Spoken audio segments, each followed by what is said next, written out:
What up, world? Is Mac? Tell me something slick and make it stick. Yes, sir. I told y'all. I promised y'all. I am a man who fucking delivers on all of his promises. Y'all have been asking me, begging me, and we told y'all in 2024 it was just the beginning. It was never gonna end no time soon.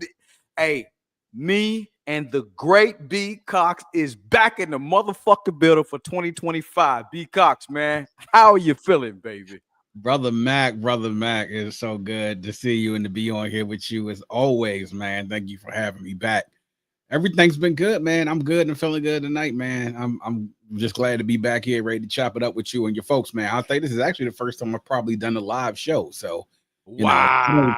I think I did one. I think I did one live show for the Vault back right at the height of COVID when everybody was first getting locked down, because everybody was going live and doing stuff like that then, man. And I did one for the Vault, and it was actually my very first tale of the tape. And in that tale of the tape, what we did in the Vault is that we would basically take two artists or groups, and we would take it and basically put their catalogs up against each other and score them like a boxing round, right? Okay. Album one against album one, 2 for 2, 3 for 3, 4 for 4. And the one that I did for my first live show was actually Tale of the Tape was for A Tribe Called Quest and Outkast. Ooh. Yeah. Who won? I would say Outkast slightly, only because at that point, because of the drop off of Tribe with albums 3 and albums, not albums 3, albums 4 and albums 5. And I felt that's where Outkast had the edge, but it was close, man. I mean, I think it was a little bit closer than some folks expected it to be. I will say that for the most part, with that last Tribe album, the one that, dropped right after Phife died, we got it from here. We thank you for your service. It definitely made it hard to call, but by this much, Outkast won. But yeah. But for what it's worth, though, Outkast probably Tribe outscored Outkast definitely on albums 2 and definitely for the second album. And the third album, it was tough. I almost was tempted to call that round a draw because that was Aquemini versus Midnight Marauders. And if anybody knows anything about me, Midnight Marauders is one of my favorite albums of all time, not just hip hop albums of all time. That's right. Yeah, that's right. But it was tough though. But yeah, this is my second time going live now, as we have it, doing a live stream. But I'm blessed to be back in here with you in the house, man. I'm ready to get down. Well, man, we happy to have you, man. You already know, hey, man, you and me, this is the most requested series that I have. I have a lot of series, man, but I don't think you got a bigger fan. Like I said, man, my sister, man, she loves her some B.Cox and his breakdown. My brother was like, when the hell you get B.Cox back? I said, well, man, listen, man, schedules got to sync up. I said, B.Cox is a busy man. I said, but hey, I'm filming movies. He got his shit going on. You a busy man. Hey, man, I am, man.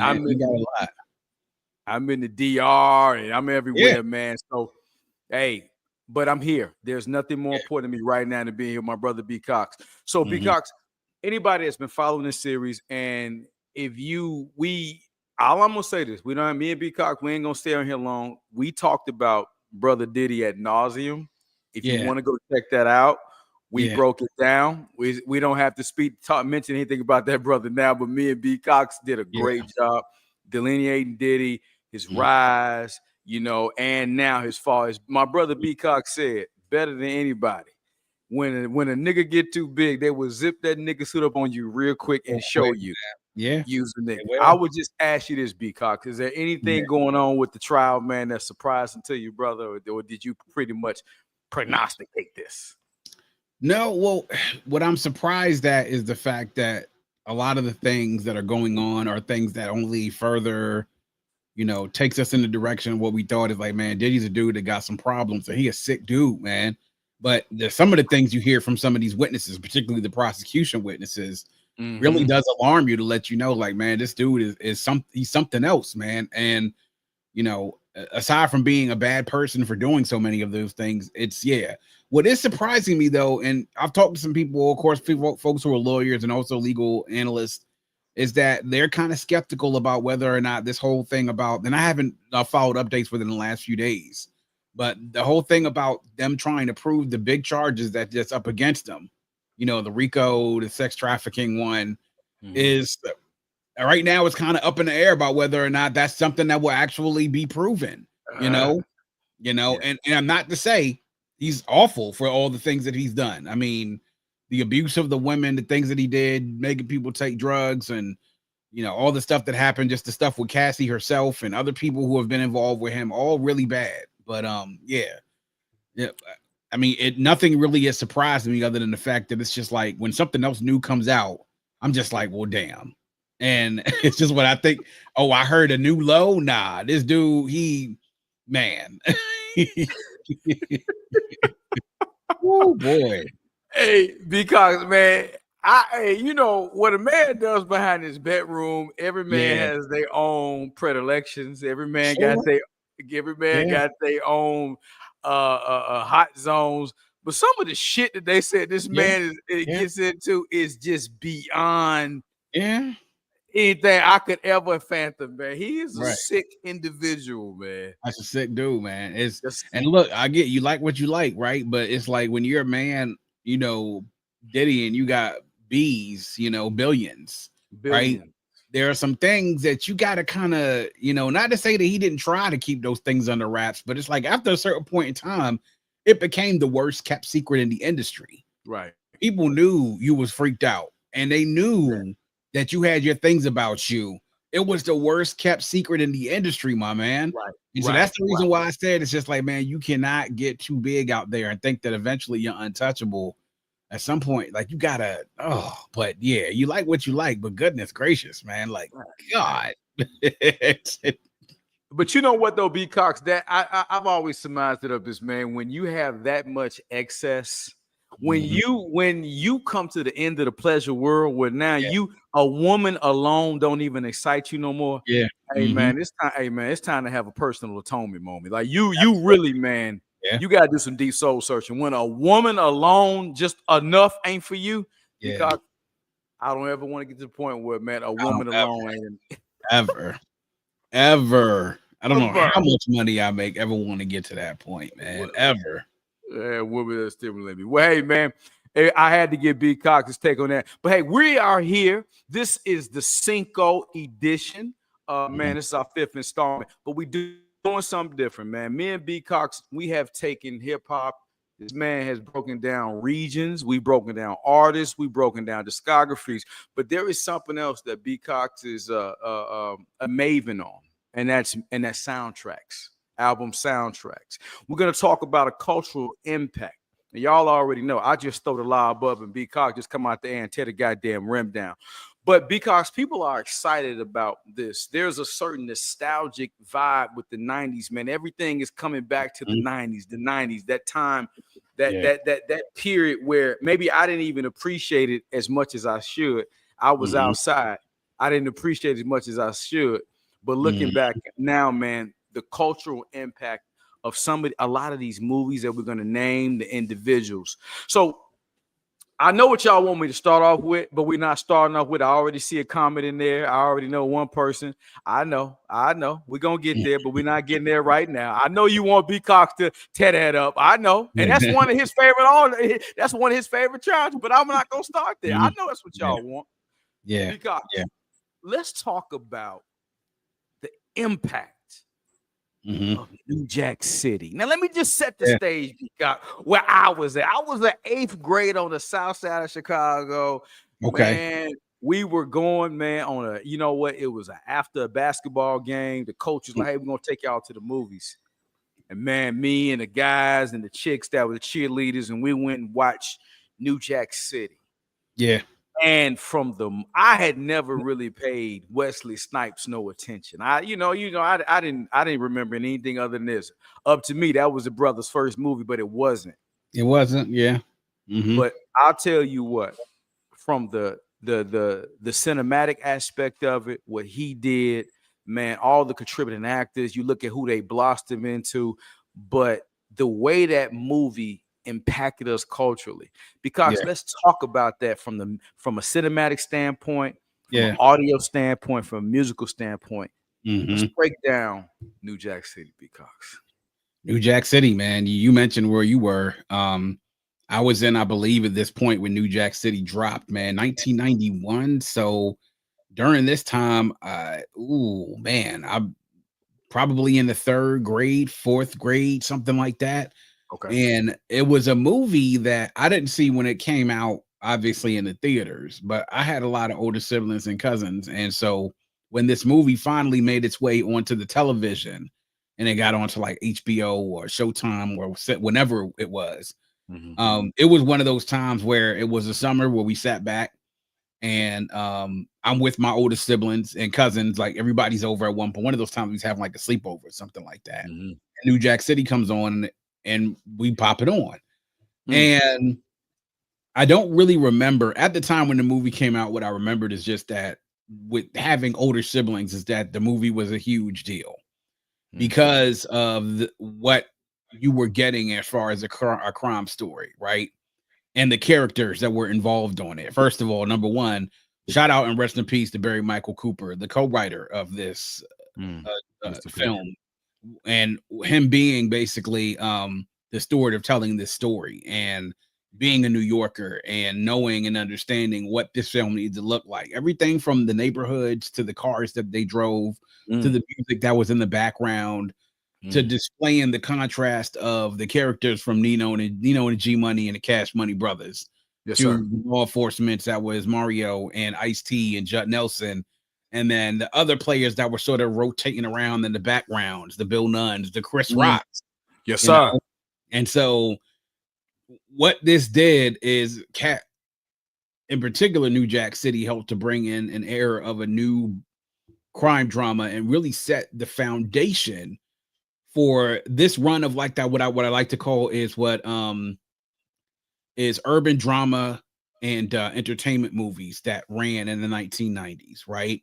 You had a lot of films that were being made. Spike Lee emerges in the 80s, which he's got to have it and do the right things, and eventually with Mo Better Blues, you had the Robert Townsends making movies and being involved in some. But when you have Mario Van Peebles stepping on to direct this film, Barry Michael Cooper co-writing this film with Thomas Lee Wright, and what you saw emerge was a different type of villain, right? Okay. A different type of cop. We were so used to mafia movies and these villains in the 80s that were over the top, that were almost like comic book supervillains, right? And what you saw is when you got in this is almost an everyday example of what so many people may have either experienced firsthand growing up in the late 80s into the early 90s, or what people knew about if you grew up in certain areas in the country. There were Nino Browns out there, and you could think about the real life example of people. We talk about Wayne Perry's, the Rayful Edmonds, the Alpo Martinez, the Supreme Griffin, like all these guys that were out there. You had people out there like that in real life. But then the people that they picked to pick in these roles, having a Wesley Snipes, who the first thing I think I maybe saw him in was in Mo Better Blues, right? Okay. But to have him in this role as Nino Brown was the perfect person to play. To have the charisma, of someone to play a Nino Brown, the ruthlessness to be Nino Brown. And then you also take a look at the other part of this story where there's the cops and you have Scotty, who was played by Ice-T, and his determination of wanting to stop this situation that's going on with the Cash Money brothers and the Carter and this empire that is growing out of this basically illegal activity. Anybody be damned, it didn't really matter. And the personal story of why Scotty wanted to bring down Nino so badly is what really struck at the core of everything. And you see the tragedies that are happening in America and happening in the story sort of mirror each other. And this is at a point right now where when New Jack City was being made, I live right outside of DC. At this point, DC is experiencing its worst murder rate in its history, still unsurpassed at this point. 1990, 91, DC was like the Wild Wild West. Probably very akin to probably what Chicago was like during that time as well. That is a fact. I can confirm that. It was dangerous to be out in certain parts of DC at some point in time. And that's what you sort of see being reflected in New Jack City. And to be able to see the storyline play out, to see Nino and his ambition sort of take over him, the greed, the jealousy, the betrayal, what things happen and what people will do for money, even though you seemingly think that you have it all. And then what cops are also willing to do to go ahead to get this if their conviction for something is so far, and eventually when it becomes personal. And then when the community's had enough, eventually what happens, people want to take the justice into their own hands. Because as you see at the end of the movie, if you haven't seen the movie, please go see it, first of all, is that you don't necessarily feel like you're getting justice based on all the things that Nino and his crew have done. No. So what happens is the old man in the movie decides to take care of business himself. Yes, sir. And that's it. And just the storytelling, the backdrop, everything. I mean, there's like the clothes that they wore, those cars that Nino and his crew were in, the backdrops of their meetings, you know, whether it was on the roof of the Carter or them being in the club and, you know, just really gritty, grimy, dirty.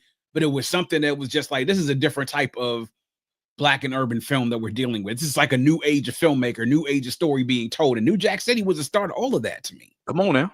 It was. Come on, and what it did was really, I would say, set the table for all these other movies we're going to talk about, especially the ones within the same vein. It set the table for a lot of those stories to be told. Talk about it, B.Cox. A lot of them. 91 was a good year, man, for movies, because the year of movies when it came in Black cinema, especially to a certain type of story that was being told, it set the table for a lot of things to follow afterwards. You know, B.Cox, the thing with that movie, and you said it perfectly, man, we all had a Nino Brown. There was a Nino Brown in every hood. I mean, to be honest, and I've been openly, candid about this in my autobiography and you know, in any interview. I was inspired for more by a drug dealer. A drug dealer was the first semblance of opulence I saw. Was the first person that didn't struggle. And it was the first person that made me realize, hey, you know what, man, you know, you can come from this soil and you can, you know, have more. But it was also the first person that showed me a cautionary tale that if you choose this path, it's only two endings with this life. That's it, man. Yeah. And B.Cox, the part with Nino's character, the conviction one can have doing wrong, but thinking you're really helping others. Of course. I think so many people can relate to that, B.Cox. Yeah, of course.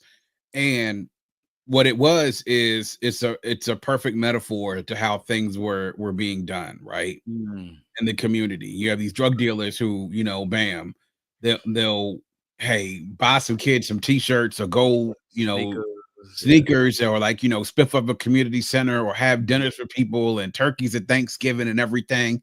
But in the meanwhile, they're supplying a product that's killing hundreds of people in a year, if not thousands of people a year.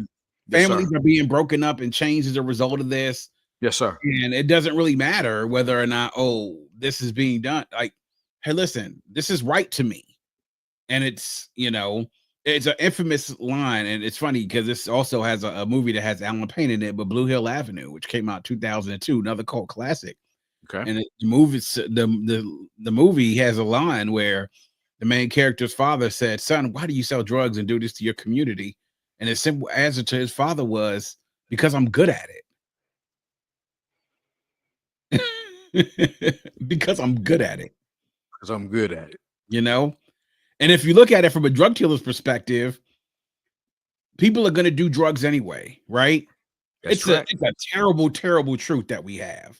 People are going to do drugs. There are addicts out there. People are addicted to things, and it may not necessarily be an underlying thing of drugs. But if one of the things people are going to be addicted to is drugs, and they have a choice to get it from one person for the next, if you're a drug dealer, they might as well be getting it from me, right?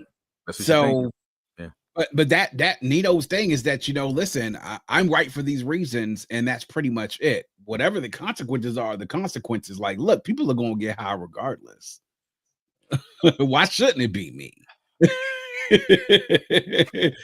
And to him, I would even say that to a certain point where you're looking, Nino sort of felt like he was keeping that money in the community. You know, and that's another part of the warped psychology that you're bringing this into, is that you're thinking like, you know, this dollar is at least staying in the community, but it's like, dude, but look at what the damage that it's doing as a result of it, though.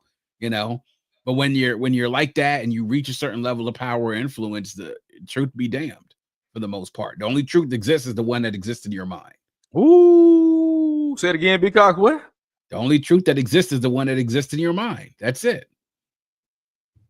There it is. A bar. The only truth that exists is the truth that exists in your mind. And Nino personified that. Yeah. Man, if you have not seen that, please go check out New Jack City. B.Cox, was there anything about the soundtrack, man, that stood out to you? Not in particular. And now, mind you, this is something listening to. At this point, there wasn't a lot of. I remember the music really being something in the movie itself. You catch knowing what early 90s New York, New Jack, what New Jack City was like, right? Yeah. I mean, but for the most part, wasn't a whole lot of things on there. Obviously, I'm Dreaming by Christopher Williams. Why not? This is really at the end where New Jack Swing is starting to really is. I would say not really at its peak, but it's starting its downward trend. But it's still hot. Right. You had Guy on the soundtrack, Johnny Gill, Keith Sweat. So you got the people in place for the time period that it's there. But for the most part, not a whole lot of things. It was really, I would think, a lot more heavy R&B soundtrack than a lot of people think that it would be. But that's the way the soundtracks were a lot back then, because you didn't have rap heavy soundtracks until you got to a certain point. I mean, you got a lot of notable songs on there. I Want to Sex You Up. Ooh, that's what I remember. I'm Still Waiting by Johnny Gill. We talked about I'm Dreaming. That's pretty much it. I mean, but it really wasn't, to me. It was a soundtrack that complemented, really was more of a secondary thing to the movie, right? We have a lot of these movies in Black cinema where the soundtrack is going to be almost like twins to the movie, and you can't really separate either of them. This is more so just like a supporting character, but not like the supporting character, like the second supporting character. What it does is do a good job of understanding what the music scene was sounding like that part of 1991. New Jack Swing was kind of at its peak, but just getting ready to go down the hill. But, you had that sound of what it is, what New Jack City sounded like, right? And so that's what you were able to encapsulate within that movie.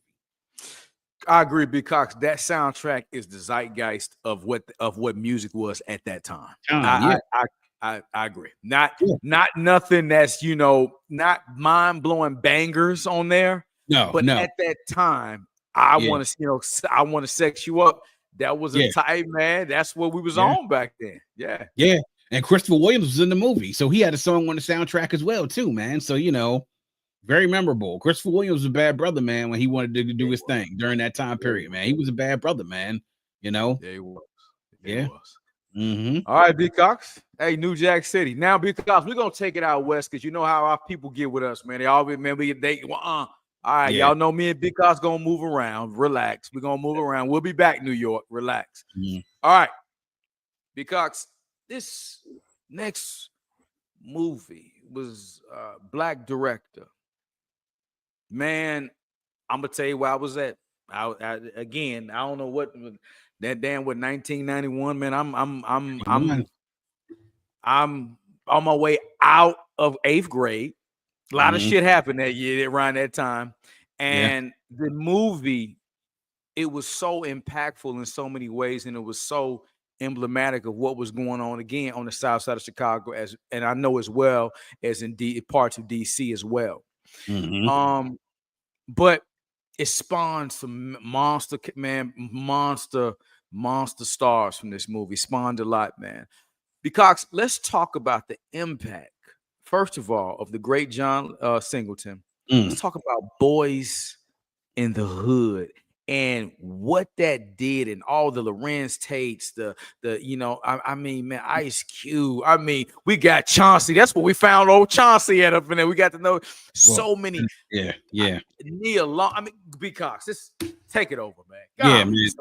So just like I think how New Jack City did that for New Jack City, New York, and the East Coast, Boyz II Men was the sort of the flip of that on the West Coast.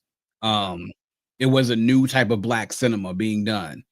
And the fact that Boyz in the Hood was a story being told, but at this time, I want to say John Singleton was either 23 or 24 when he did Boyz in the Hood. He may have been a little bit older than that, but he was young. Matter of fact, he was the youngest I want to say one of the youngest nominees to get be nominated for best director for the Academy Awards for Boys in the Hood.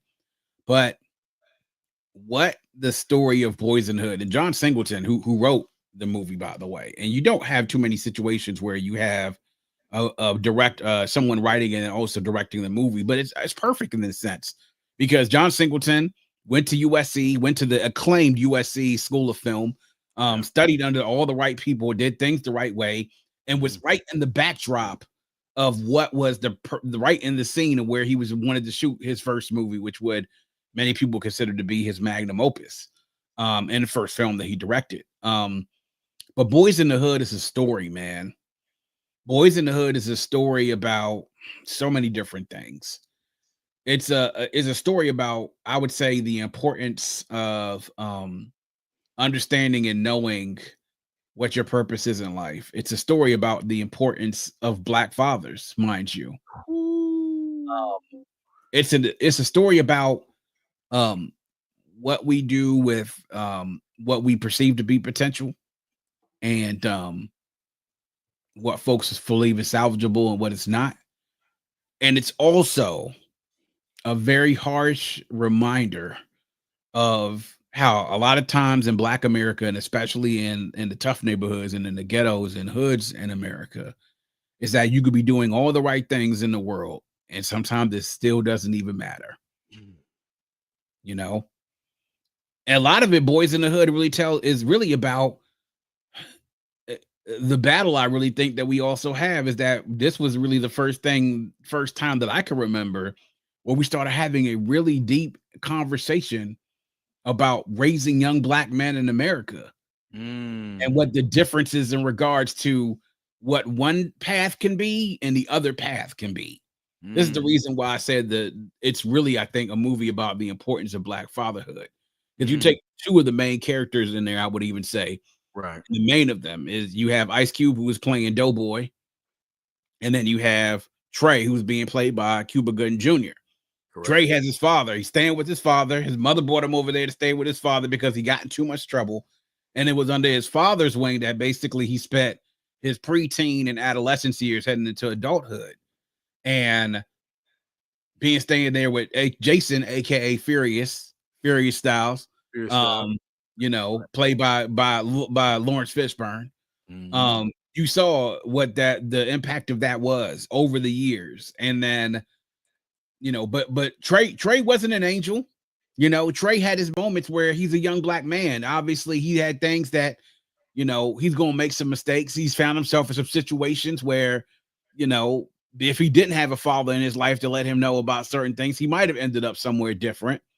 And then you have Doughboy, who from the very, very beginning really is kind of plagued and troubled by a very chaotic home situation, and not really having the guidance, and then also really not having the gift per se. Because on the other side of the spectrum, in between Doughboy and in between Trey, you have Ricky, played by Morris Chestnut, who becomes a central part of the movie. And what struck me more so than anything else is that this story is about what Black men are going to do afterwards and what to do next with yourself, right? It's like college. What is it? You know, where do you stand at in the world? Where is it your place in all of this? What does it mean in regards to why our communities are this way?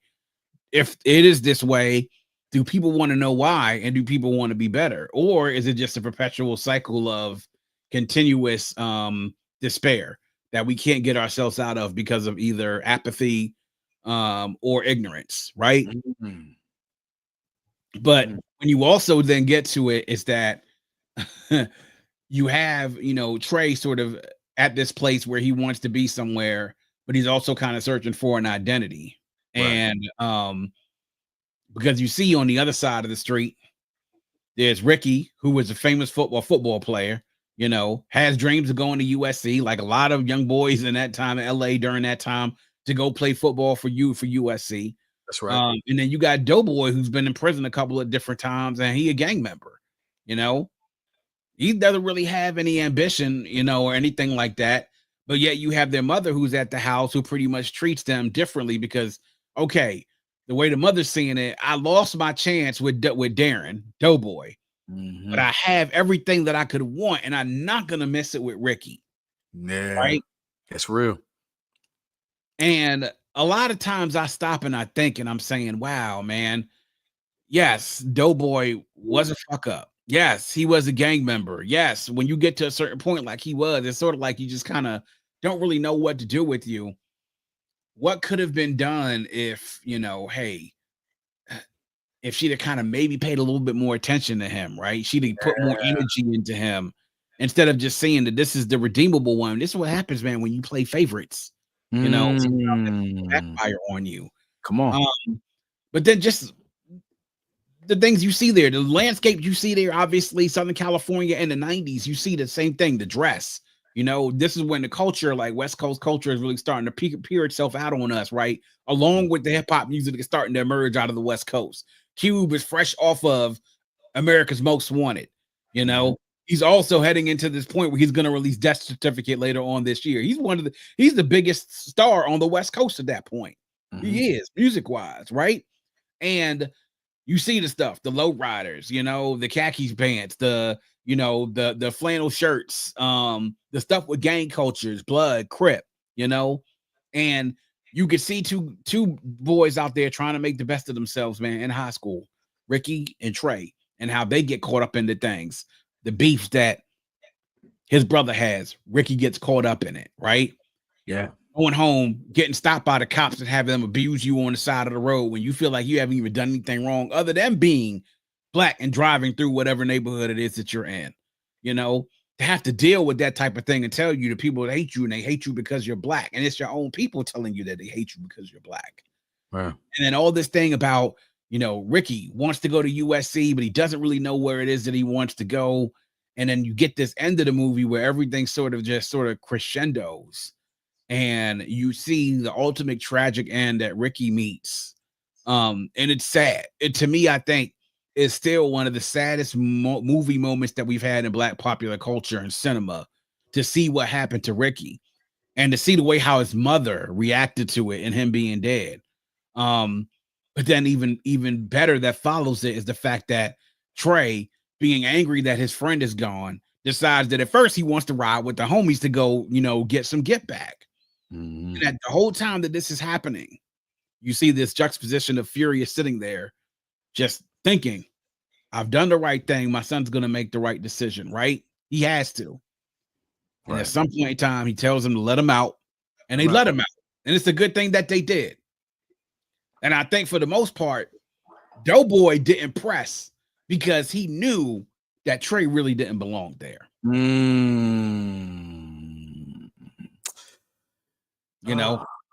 And so you get all of those, and then you get the famous ending scene where Trey and Doe are talking to each other the next day, or maybe a couple of days later, and they're having that conversation with each other.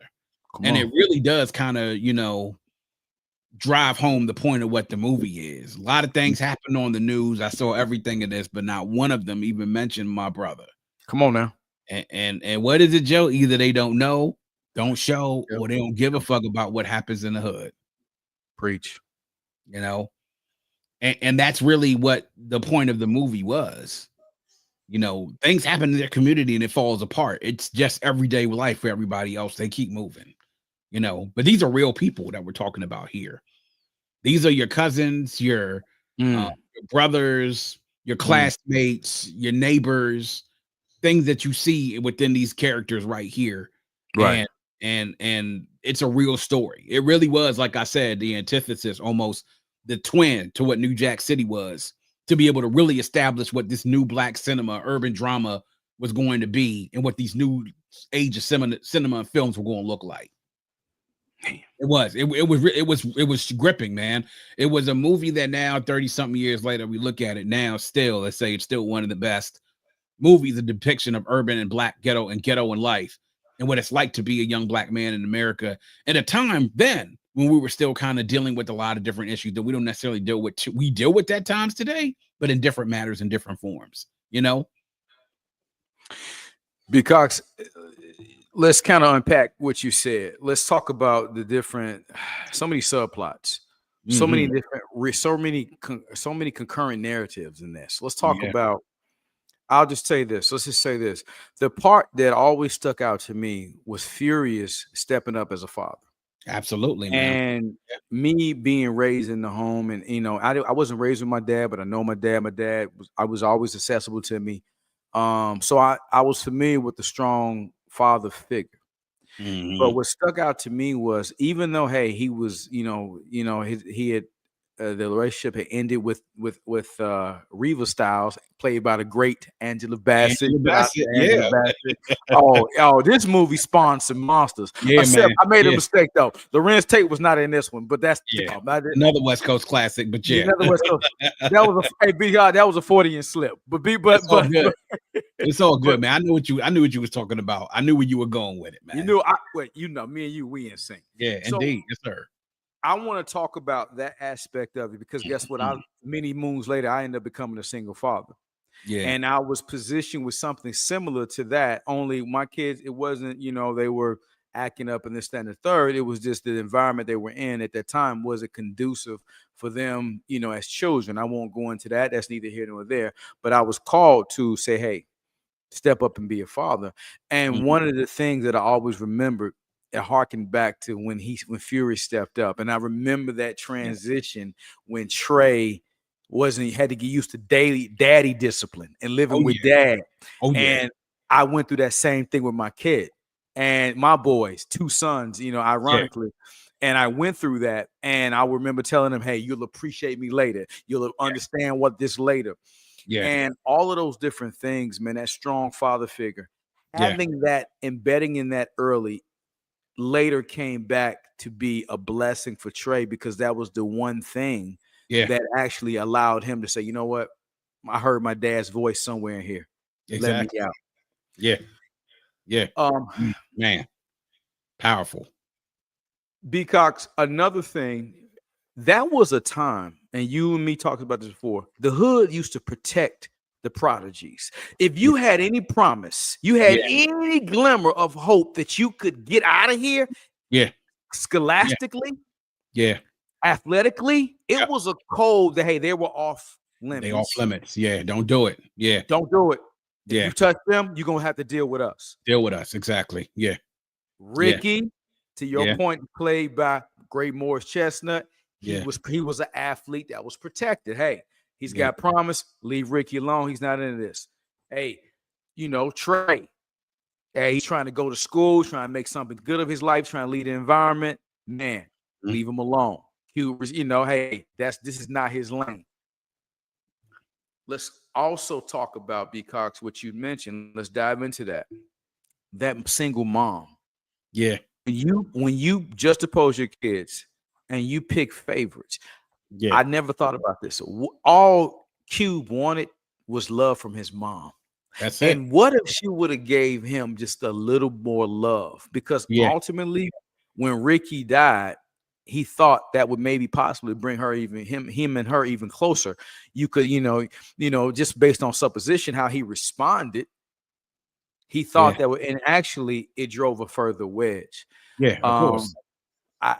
I think that's also, we've had that problem in our community where, based on the 2 different fathers, their various situations, I'm gonna treat this kid better than I treat this kid. Yeah. Go ahead, B.Cox. Yeah. Nah, man, it's it's glaring, man, when you talk about the difference in the 2 of them. And you talked about like the prodigies used to be protected. I mean, look, real life. Menace and Serena Williams in Compton, like, the gang members used to say, yo, leave them and let them play, let them do what it is that they do. They're going somewhere. They daddy done took enough stuff from people. He has brought them through hell basically to try to get them out of there where it is. So leave them alone. But what I also believe is that what we see as what happened with Ricky is that sometimes there are people out there that are so bad that don't care, right? And you saw that with Ferris and his crew, right? They were, in my mind, what you call sometimes unredeemables. And they were, they were unrepentant for what it is that they had done. They done shot one of the biggest city football school, stars, in the whole city in LA, and And sure enough, where they at wherever that was, Fat Burger or whatever the other day, they was eating like out that night, chilling. You know what I'm saying? Like they didn't care. Like there wasn't going to be any consequences. To the point of Doughboy and Ricky, yeah, the difference is different fathers, different promises. At this point, we look at the first part of the movie when we're getting ready to when they're take that before they go to that time jump. Doughboy's getting locked up and getting ready to go to juvie or something. And then when we come back, he's getting out of prison for something, for whatever it is that he's come out of. And you see the different times throughout the movie, the right before Ricky gets killed, him and Ricky, Doughboy and Ricky get into a fight. His mother chastises Doughboy about it, not really knowing the story of what happened and what was wrong, what was going on. But it maybe if he just had a little bit more love from his mother, right? Maybe things may have turned out differently. Maybe he was always destined to be the way that he was, right? But you could tell at some point in time, she had kind of halfway had him in the trash, and she was ready for Ricky to go shine to be whatever it was that he was going to be. Right. And it's a shame because at the end of the movie, she didn't have either one of them. Damn. They both died. Damn. So now you have a single mother, 2 kids, doing the best it is that you can. You're hoping that you can save one, and you end up losing both. It's a tragedy, is what it is. It is. Because one more thing we have to highlight about this movie is it also touched on police brutality. Yeah, it showed police brutality at its finest. How the harassment that we all experience in the inner cities, man. Police can just come and harass you and automatically assume, profile you. Are you a gang member based off of your address and this, that, and the third? And I thought John Singleton did a great job of putting an emphasis on that. So the story of police in the 90s, especially in LA, man, between the Black community and the Los Angeles Police Department, is a story that's worth telling. Now you got to remind you, this is right in the shadows, this movie getting released right after the Rodney King incident actually happened. Thank you. And before the actual verdict happens, which leads to the LA riots the very next year. So this is the situation we're dealing with when we're talking about police brutality, right? Yes, in sir. LA, it's very as such. I mean, we have it in all Black communities. Yes, but in LA particular, being though the story that we saw that developed in the 90s between Rodney King to what happened with the riots afterwards, with all the frustration that came from the Black community and the justice system, was all the stuff that you saw being sort of transported just in that one very little clip where you saw the police where they got pulled over and the police jacked them dudes up, man, for no reason really at all, other than the fact that they could. B.Cox, any notables on the soundtrack? I mean, much like New Jack, it's not. I mean, for soundtrack states of a lot of notable songs. Obviously, there's a lot of great things. Some great songs on here. Me and You by Tony. Obviously, Just Ask Me To with I'll Be Sure, that had Tevin Campbell and Chubb Rock, and Chubb Rock was hot as Grease back then. Tevin Campbell, we already know hot as Grease back then. Yes, you had your Offering from Ice Cube and his cousin Sir Jenks. Too Short, What's Your Life. You had, Every Single Weekend by DJ Pooh. You have a lot of great, memorable songs and stuff on there as well, man. Main Sword, Just a Friendly Game of Baseball, which is a song that came off of their debut album Breaking Atoms, which came out in 1991 as well. So as you mentioned, we mentioned this with New Jack City is emblematic of the time, just with a little bit of a West Coast twist, but also some great R&B tracks on there as well. Mama Don't Take No Mess with Yo-Yo. Come on, man. It was some notable joints on there. Not a spectacular soundtrack, man, but again, it was more of a supporting character when it came to this movie. We have some other soundtracks that are definitely co-starring, but this definitely was a great supporting soundtrack to this movie. Yeah, I have to agree with that because it wasn't any. I mean, you had some great songs, but hey, you know what, man? I won't say it was an all-time phenomenal soundtrack, but again, it was the zeitgeist for the time for the West Coast, as B.Cox we just said. So, man, phenomenal job, B.Cox. Let's take it. The setting of this movie, B.Cox, is in my hometown. let's take it, B.Cox. You know, and this is I don't know. This is not normally my bag. Okay, I'm not gonna lie. I'm not normally a rom-com guy. yeah, but this movie right here. Now, I'm gonna get it right. I got it right. Little brother Lorenz Tate was in this movie right here. Yes, he was, man, and from Chicago. From a Chicago thespian at that. Yeah, man. With the lovely Nia Long, who was also in Boys in the Hood. Good. Yep. Yes, sir.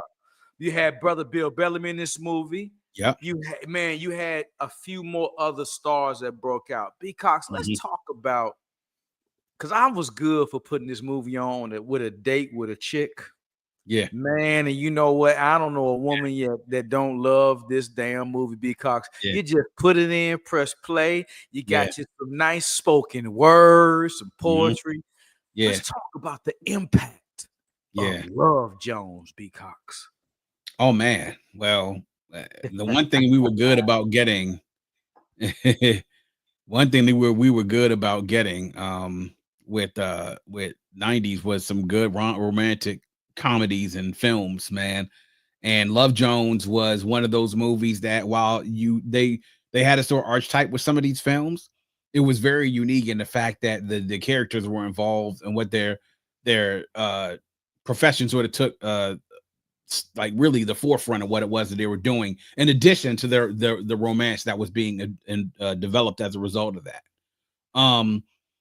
It was cool, man. It really was. You had two really great, phenomenal actors, ones that started when they were very young at this, as we say, new age black cinema that emerged in the 90s. And at this point, they have had a few film credits underneath their belt. At this point, they're pretty much veterans, right? Lorenz and Nia. Yeah. And the one thing that was great about this movie is that their chemistry drove so many things, from the dialogue to the physical interaction, to the arguments, to the despair, to their interaction with other people, that it really kind of meshed and made everything well, man. And just the poetry, like you mentioned, I felt like, to me, at this point, when Love Jones come out, I'm in high school. Okay. This is me when I found out, you know, that people actually, you know, like ladies loved poetry, man, and what the poetry scene could be like, you know, and just how much of a scene that would become later on in the 90s, when Love Jones became a theme for a lot of different things that people were doing, open mic nights, showcases, that became a word that people started to associate that they wanted based off of what they saw of the movie. But a love story, a lot of people that when they go and revisit, there's a couple of accounts out there that will go and say, you know, these 90s movies are trash. Like, they talk about this and Love and Basketball, and talk about the plot and how terrible some of the men were. Because they always talk about how bad the men were, right? How bad, Darius was, and eventually with Nina, how selfish, these men were. But to me, I think that's how the story has to develop, man. And so what you always kind of saw with Darius and with Nina is this push and this pull, and there's this matter of fact of, professionally, this is what I want need to have done, and personally, this is what it is that I want. Am I willing to sacrifice one versus the other? Is one more important than the other? How important is love to me versus this? And setting boundaries and all those different themes that were coming through in Love Jones. But what it did was, man, through a great ensemble cast, I would say, because Nia and Lorenz did their thing, man. But you mentioned some of the other, players that were involved in this as well in Love Jones, with Isaiah Washington, Lisa Nicole Carson, the Bill Bellamy's. Actually, I think a very young Leonard Roberts was in this as well. Khalil Kane, who will be in another movie that we talk about as well, was in this movie. Yeah. So there were a lot of great, great actors that were in this movie, people who were very underrated in this movie. So you get lots and lots of great acting in this movie, a storyline that really has kept this movie at the top of a lot of people's lists when we talk about those 90 classics and cult classics, man. But really, the scene that you saw with so much of Love Jones, I love the lighting that was in so many of the scenes, like setting the mood and it being very, the ambient lighting being set at a certain type of way where it set the mood, man. I would say Love Jones is a movie really that when you talk about the lighting was sensual, it was sensual in Love Jones in so many different scenes, man. It was, and that's a great thing with cinematography, man, and framing and color shading and everything else, is that when you have people that can get that right, that I thought it was perfect for that moment, because it really did highlight so many moments in the mood that needed to be set during that time. B.Cox, the thing with, like you said, let's go back to the push and the pull between the two characters. Then, I mean, man, you got Nia and you got Lorenz. And we all as the guys have dated have been there. You got the, and it was so relatable, because guess what? The push and the pull will never go away. Of course. And hey, nobody's really willing to give. Mm-hmm. Nobody's really willing to give. He's not really want to go all in. And she's like, eh. Yeah. And they do this thing where, all right, well, fuck it then. You know what? I go left, you go right. And they end up missing each other. Yep. And it just goes to show you that gravitational pull, man, that you get when you get that rare chemistry and spark. Yeah. And it made this brother go to great lengths to try to, hey, I'm the guy.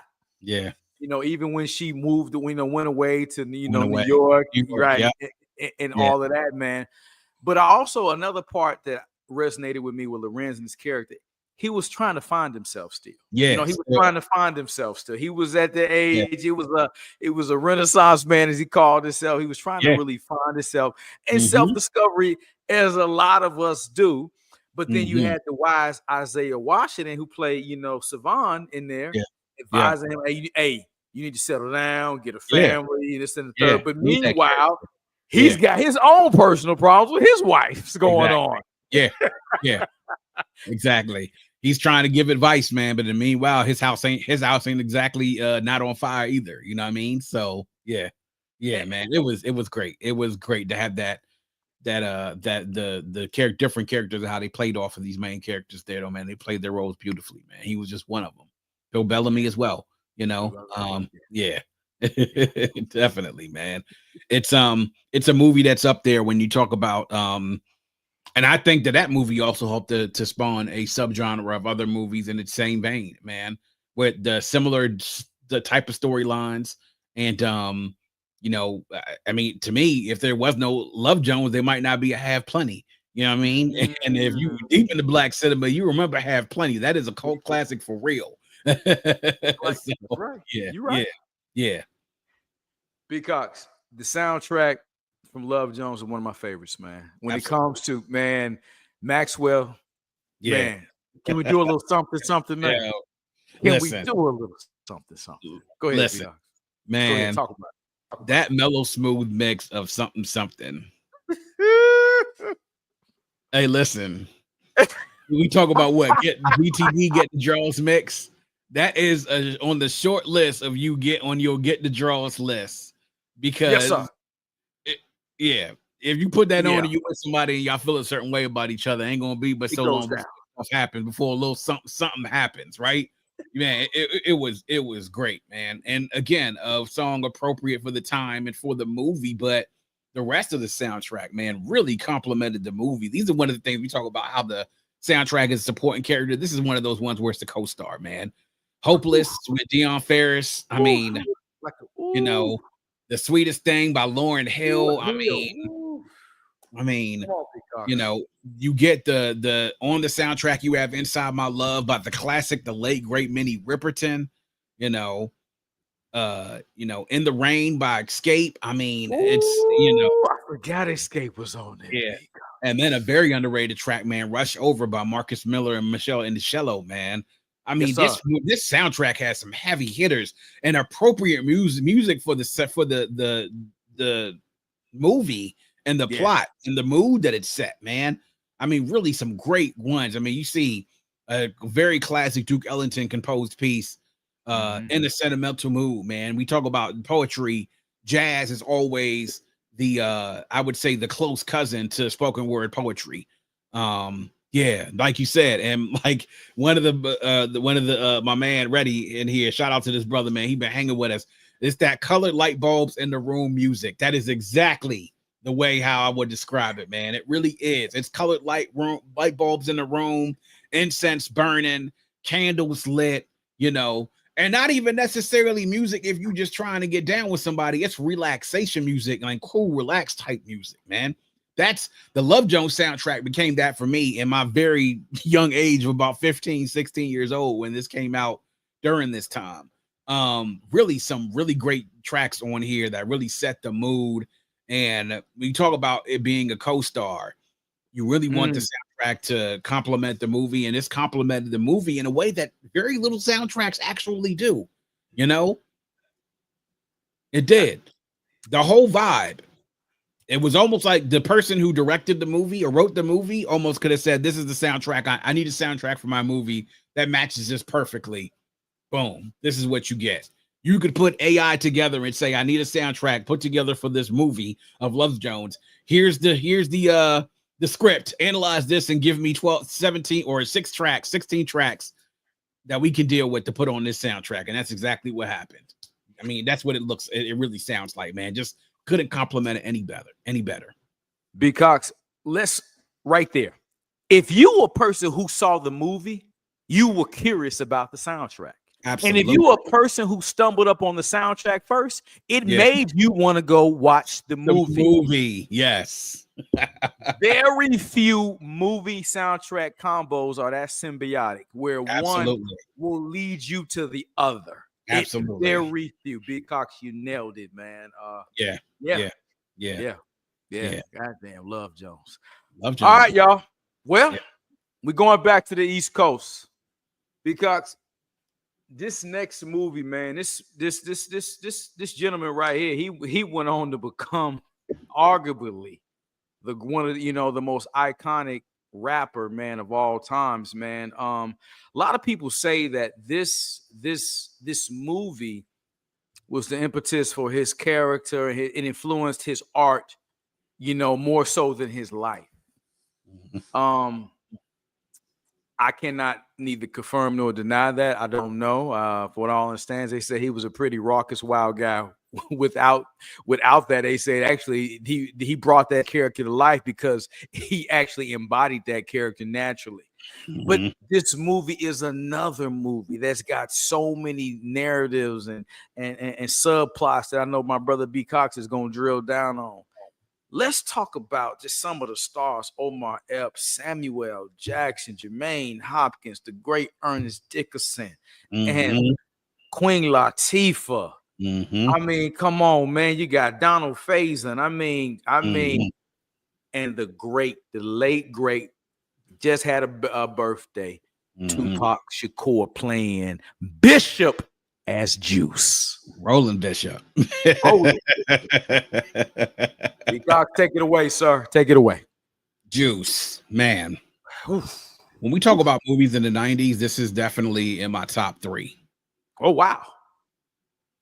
As far as this age, like this genre of movie, the specific type of movie we're talking about, these hood movies, hood classics, Juice is in my top 3. Okay. And I'll tell you why. This is a movie I actually saw in the theaters. Okay. Went with my older sisters and cousins.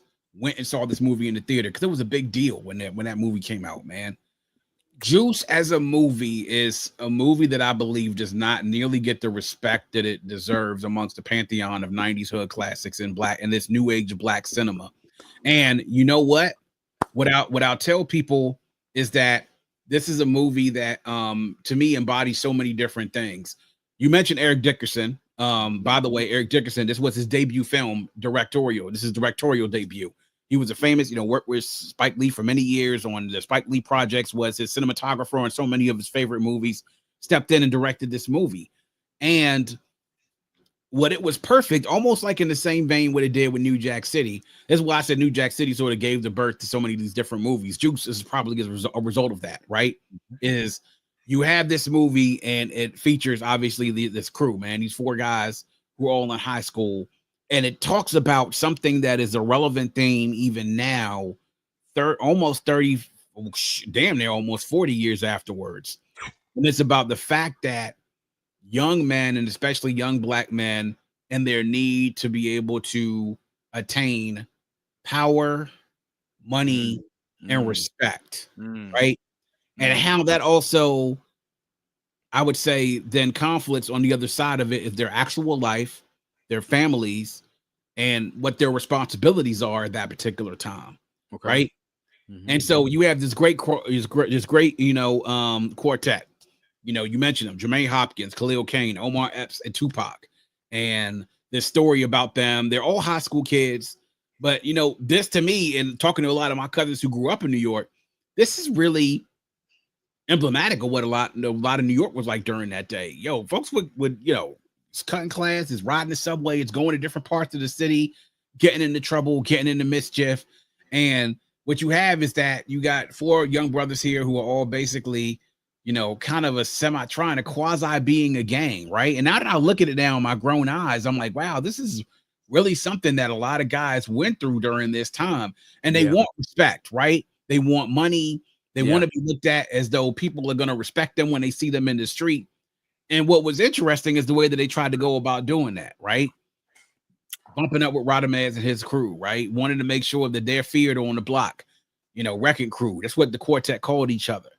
And what you see here is in this cast of characters, the different personalities of every single one of them. You had, Raheem, who is the de facto leader of the group. Well, I don't know. I always tell people I don't know how Raheem was ended up being the leader. Was it the fact I never figured that the fuck out either, but okay. Was it to me that he was he older than everybody else? Was the fact that he had a kid already and he had a girl and he was already a father at that point in time, which is crazy to me considering the fact that, he's like 16, 17, like 17 years old, got a kid already. And that baby, you know what I'm saying? There's the fact that you have Huggy Hopkins, Jermaine Hopkins, who was playing Steel, who was sort of like the jokester of the group. Don't really take him whole too seriously. He's in the crew, but he's a central part of the crew because he's really there for a lot of comic relief, man.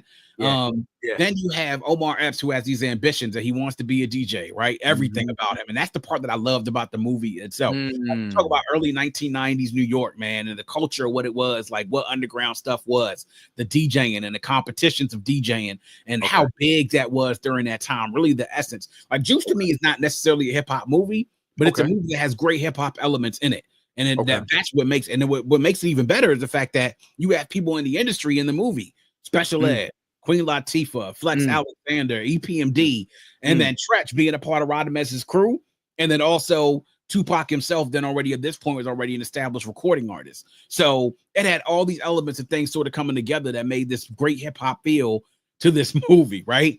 But then you have Bishop, who is the person who is probably carrying the most out of anybody else when it comes to his situation at home, right? He's in a situation at home, father's at home, catatonic, won't speak, can't speak, whatever happens to him. We get an idea maybe what happened to him when he was there. And he's the one that's out there for the biggest feel like he has a lot to prove out there because of his situation at home. But then you put this cocktail together, you have all these things together, their individual lives, families and stuff at home, bringing it together, coming together, and then they make the ill-fated decision to try to go out and to rob a convenience store, and this is when everything takes a tumble. This is how quickly things can unravel. And that when we always talk about something like, your friends are your friends, but you don't really know who your friends are during that time. This is a prime example of that, man.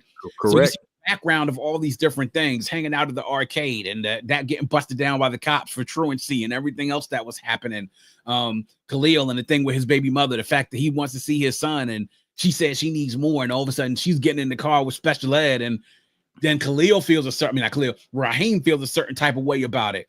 Bishop and all the stuff that he's dealing with in his clash and stuff for respect. And then you have Quincy, aka Q, who has this DJ competition. He's definitely dope no matter what it is. And he has this on his mind that's where he wants to go. But his crew is also expecting him, right? And it's like, all those things come into a storyline. Raheem gets killed. Bishop goes crazy and eventually gets power hungry, all because he has the gun in his hand, right? Wow. Because the man who has the sword is the man who has all the power. And, that's what the way that Bishop was. And he was masterfully played by Tupac, man. Like you said, Tupac was the one that had the most experience when Huggy had been in Lean on Me, but Tupac had been classically trained when he was in the Baltimore School of the Arts, man. He really was a natural at doing these things. And he helped to portray Bishop in a way that made him one of the most compelling villains in in black cinema that we had in the 90s, in that age of cinema, man. And just as your boy Reddy said, people are still quoting Bishop's lines, man. You know, the stuff like, you know, you got to go out there willing to grow, you know, struggle and die for this shit if you need to, if you want some juice, you know. You know, I'm not going to tell you, no, I'm not saying that you ain't shit. I'll tell your mama that you ain't shit. And, you know, the whole thing, like, you know, you used to say, you know, to me, I know you thought that I was crazy, you know, right? First time I heard that, I was kind of tripping. You know what? Iconic. I am crazy. And you know what else? I don't give a fuck about. I don't give a fuck. Fuck about you. I don't give a fuck about Steele, and I don't give a fuck about Raheem. Sometimes I don't even give a fuck about myself. Ain't shit. And then if you go ahead and say something, the minute I decide, if you ain't shit, the moment I decide that you ain't shit, pow. You just keep that in your mind, motherfucker. And then there's those lines. And then when you get to this ultimate scene at the end of the movie where Bishop is gone full crazy, he done shot Raheem. He shoots Steele, you know. At some point in time, he's going after Q because he thinks that, hey, look, Q might end up telling. He tries to get Q in trouble. He obviously tries to also then pin the murder on Radamez. He ends up shooting and murdering Radamez. So at the end of this movie, you have this chase between Q and Bishop, including that classic scene where Q runs into the elevator trying to get away with Bishop, and he thinks he's getting away. And then all of a sudden, here comes Bishop in the elevator, and then you got this moment where the two of them are sitting there looking at each other face to face. Crazy. Right? You know? I mean, just great work, man. And because Ernest Dickerson was a cinematographer and he worked with Spike Lee for so long, these scenes were being shot in a way that really captured the essence of what, you know, how gritty and grimy this drama was. And you really got the sense of, man, like I said, early 1990s New York, man, it really captured it. The DJ scenes from the DJ competition, having to wait in a line to get your mixtape played, you know, having this, you know, them being in this warehouse and the DJ, like this stuff going back and forth and back and forth. It really did symbolize that time period, 1992 New York, and you know what things were like for kids back then when you were, you know, and how grown some of these kids were, man. Like these guys were almost like they were like, you know, grown people. Hell, Q was having a damn affair with a woman who was divorcing her husband, who had to be at least 10 years older than him. Shit, maybe more than that. Goddamn. Yolanda played obviously by the lovely Cindy Heron, by the way. Amen to that. Very lovely. You know, yeah, man. But it was just a awesome movie, man. And it's a movie now that is so funny. We were talking about that today, and I came across IG, and there's some creators that actually redid. They said if Juice was shot today, they recreated that scene and reformatted some of the lines with that scene between Q and Bishop at the locker in school. I don't give a fuck. I am crazy, and I don't give a fuck. So, and Ernest Dickerson himself, the director of Juice, actually commented on that, said, as the director of this movie, I definitely approve of this reaction or recreation, you know. Wow. And it got people talking about the movie, and you heard people talking about, like, you know, how much the movie meant to them, how much of an impact it had on them during that time. And it's a movie now, like I said, I don't feel it gets the respect. We talk about a lot of movies. Some of the ones on here get mentioned a lot more before we talk about Juice. But man, Juice, for almost 30-something years now, has a movie now that will stand out as a cult classic, and definitely one of those ones in this new age black cinema that helped to lead the way. B.Cox, well said as always, man. For me, when I look at it, you know, growing up, man, me and my sisters, we would laugh. It was so many little scenes and lines in there. We would laugh like Tupac. We picked out weird stuff we would laugh at. Like Pac said, "Why'd you shoot him? He made a move. He made a move." It, like the weirdest shit, but it was so funny to me, man. Yeah. But let's talk about really what was going on with this, you know, with this 4-man crew. You had Raheem. We still don't know how the hell he became the de facto leader. But hey, okay, here he was wearing, you know, grown man pants, having a kid and things of that nature. You had Bishop with the home life was, you know, was offset. His father, you know, was, he was obviously some form of handicap. Jermaine had he had his mom and his dad, but he was just a chubby kid trying to figure it out, man. He went, he was trying to just, fit in. And then you had Omar, hey, you know what, raised by his mom, and he's trying to figure out his way. Hey, I want to go do this. I don't want to go do that. I want to go make records. So he's fighting for his dream in music and things of that nature. Yeah. And these guys are trying to form, they have this solidarity, but they each all have their own individual ambition, but in their own way, they have their own demons as well. Absolutely. Even whether it was aggressive or passive. You know, if you want to go with, you know, with Jermaine Hopkins who plays Steel, he was too passive, and a lot of times he should have, you know, it was time. Hey, you didn't have to, but hey, you felt that you did that because you wanted to be accepted. I felt, you know, my interpretation of that role. Yeah, you know, obviously Tupac wanted power. He wanted, you know, he wanted to deep down be the leader. Yeah. You know, and Raheem was trying to figure out how to make, you know, run the crew and keep his crew defended, you know, against Radamez. And then you had Q, man. Hey, man, fuck it, man. I got this new chick, this old head chick, her baby daddy, ex-husband tripping on me, disrespecting me. Exactly. I'm not really trying to get in no street shit with these clowns. I'm just trying to make it over here with Queen Latifah and play some guy and do play my set, man. Yeah. So it represented the struggles of what, you know, young men at that time were going through, and then as well as, man, some of their ambitions. Yeah, it did. You dealt with all of that, man. Like you said, the different situations you had at home and outside kind of all collided with each other because you know it affected their relationships with other people too, man. You saw Raheem situation with his baby mother. You saw Q at home with his mother and this relationship he had with his baby, you know, with his younger brother, played by George Gore II, by the way, you know, who was G in New York Undercover, another great staple of 90s, you know, culture, everything. You saw with Steele, like obviously you said, you know, he was a little bit more passive and wanted to be accepted. And with Bishop, man, it was a chip on his shoulder that he had because of his circumstances, man, that led to him going the way that it is that he did. And the moment he got a feeling of power, he was drunk off of it, you know?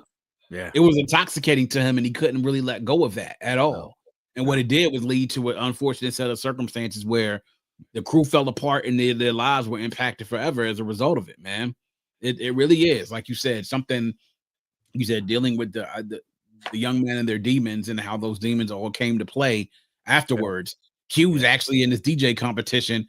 He's actually in the final thing, and this whole thing gets upended by the fact that he leaves this competition. They do this robbery. The guy gets shot, and then Raheem gets shot and he dies.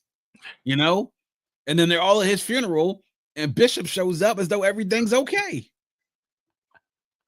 It's crazy ass. I was like, yo, that's some cold-blooded shit right there, man. You got to be a cold-blooded motherfucker to show up, talk to his mother, the nigga you just killed, your boy, and be like, is there anything I could do for you? Anything at all, just let me know. And then for him to give her a hug, and then while he's giving her a hug, looking over at Q like, motherfucker, you better not say nothing.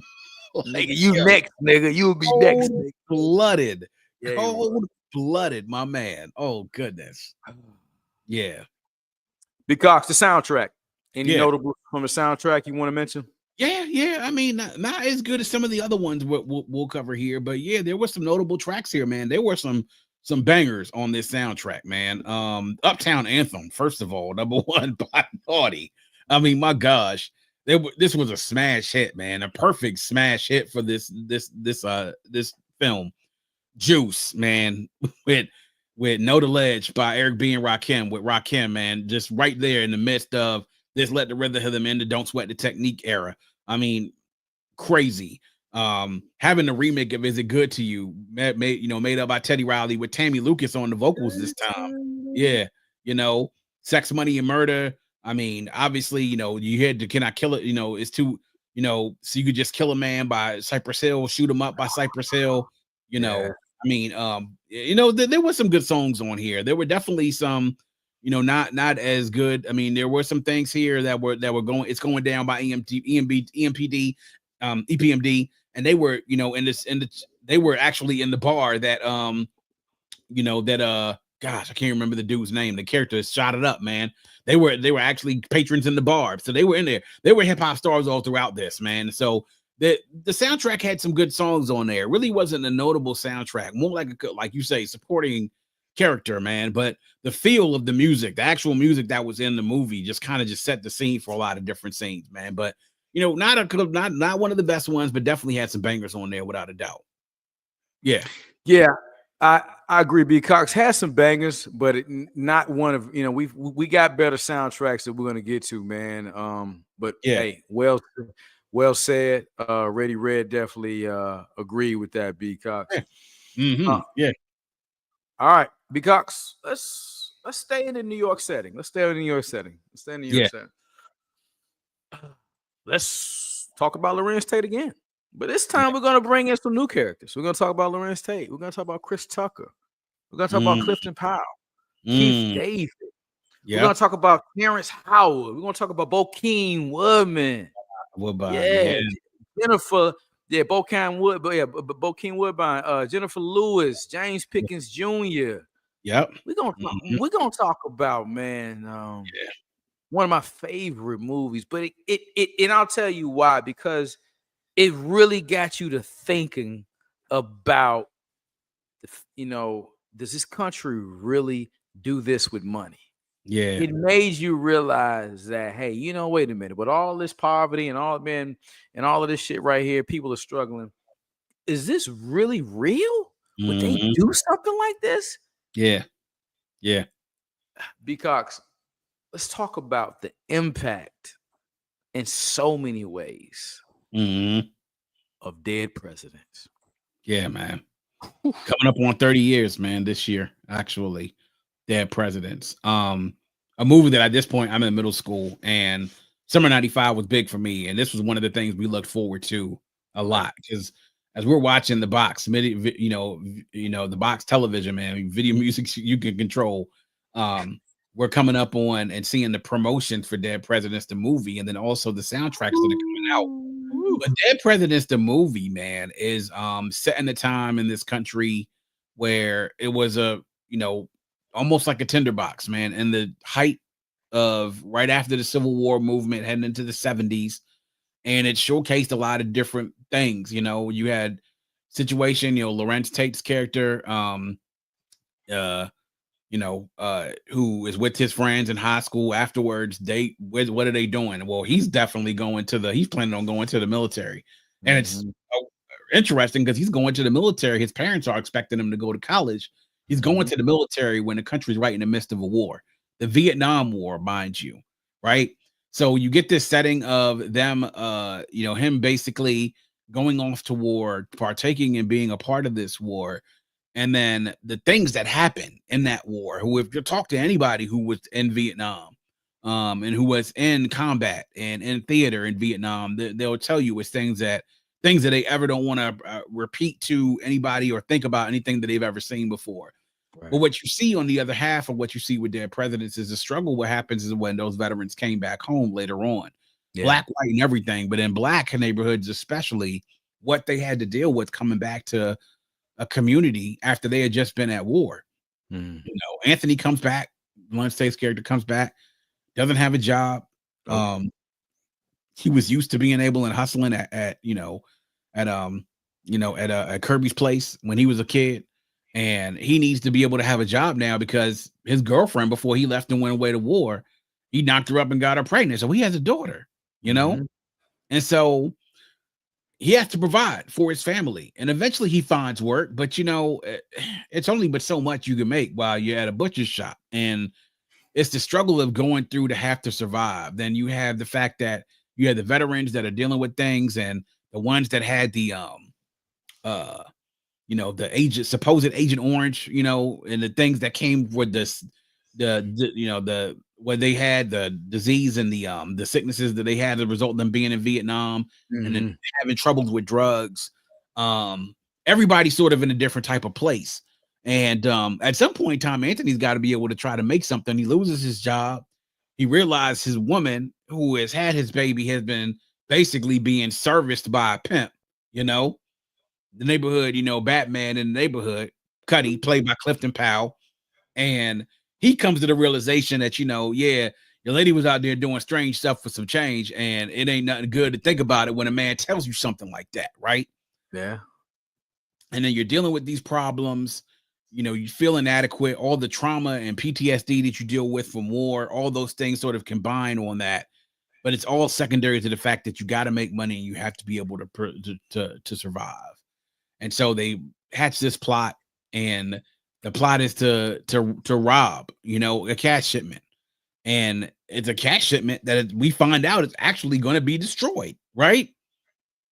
It's going to be destroyed. Now, all this money that's in there, right? They're planning on destroying this money. And in the their grand scheme of this thing to hopefully go right, things eventually go wrong and things go awry. People lose their lives, and they make it out there with some money, but not nearly as much as they probably thought they were going to get. And at the end of it, it all catches up to them, right? He loses his sisters, his girlfriend's or baby mother's sister dies as a result of it. Delilah dies as a result of it. His homeboy basically dies. Played by Freddie Rodriguez, ends up getting killed as a result of it. He had a wife and family at home.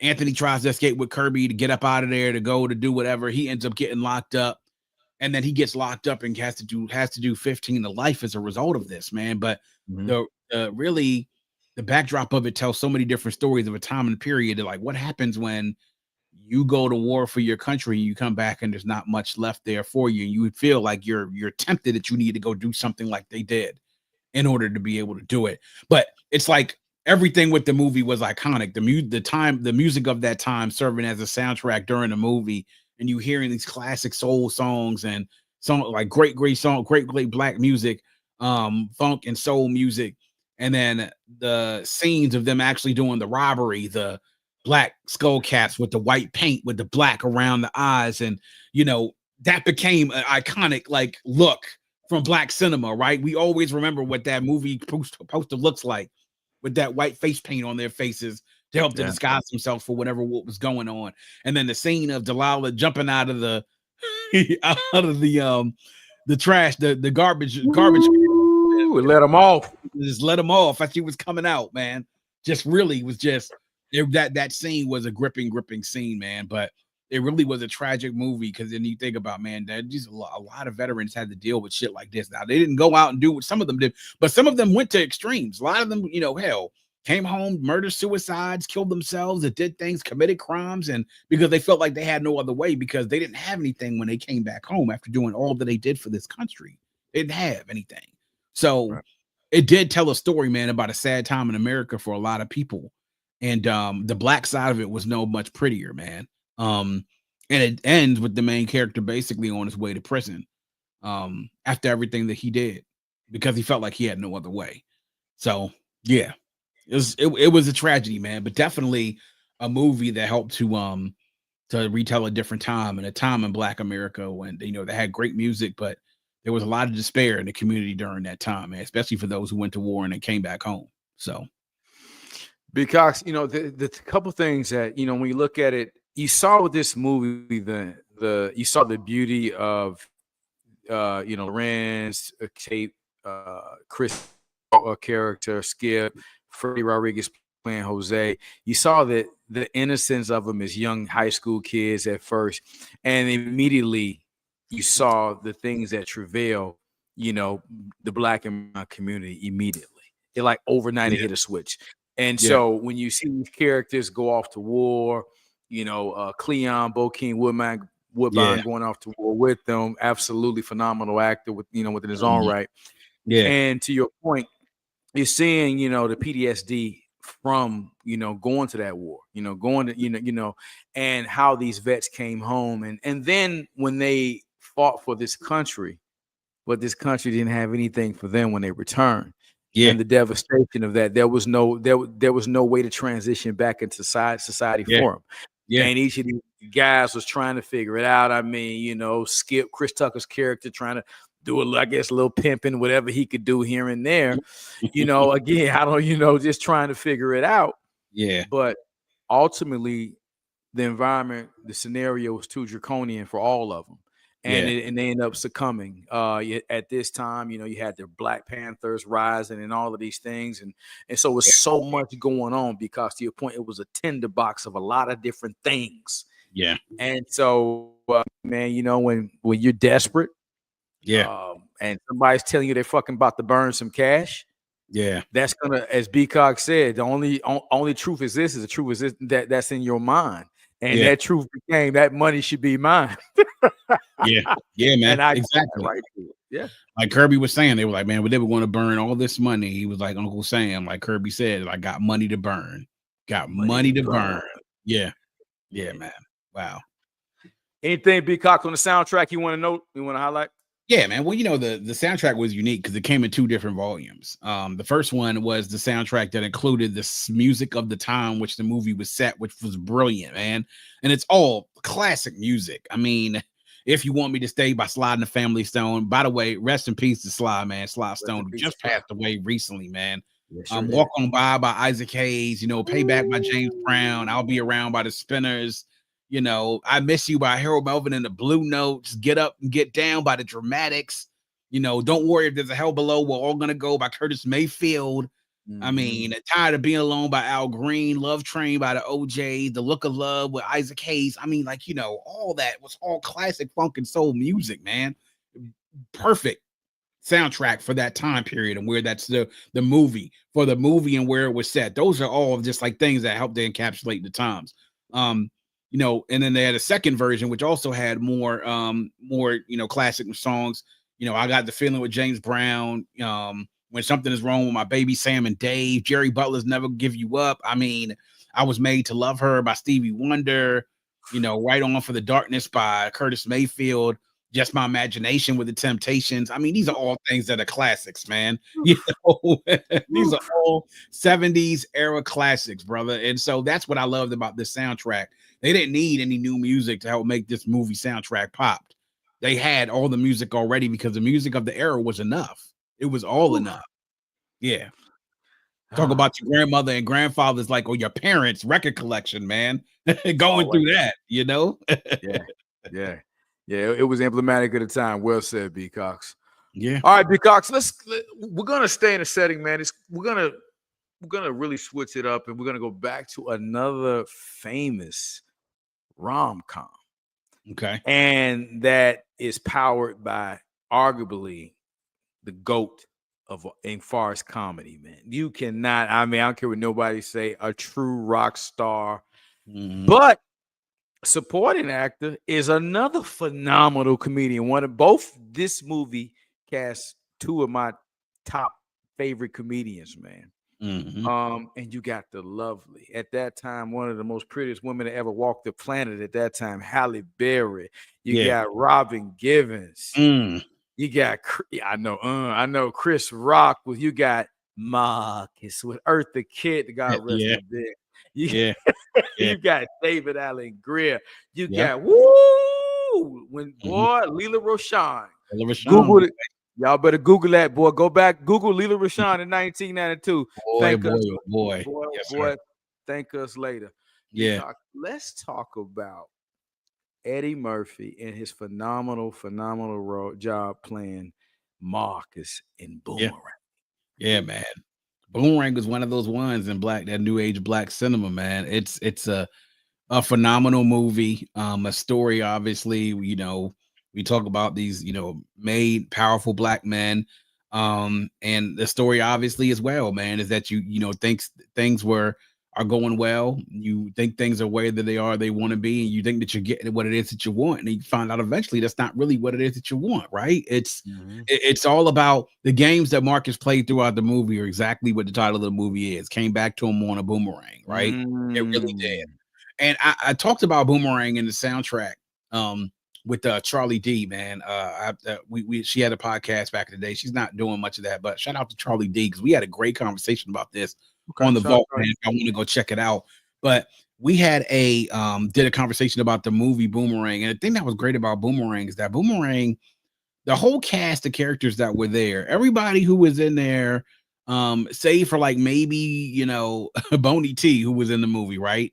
His character, everybody was a successful, upwardly mobile, prestigious black person that did well, middle class, upper middle class, successful people, professional in their career. And that's really an antithesis to a lot of movies within that time frame. These people were successful, black people with great jobs and good careers and high positions.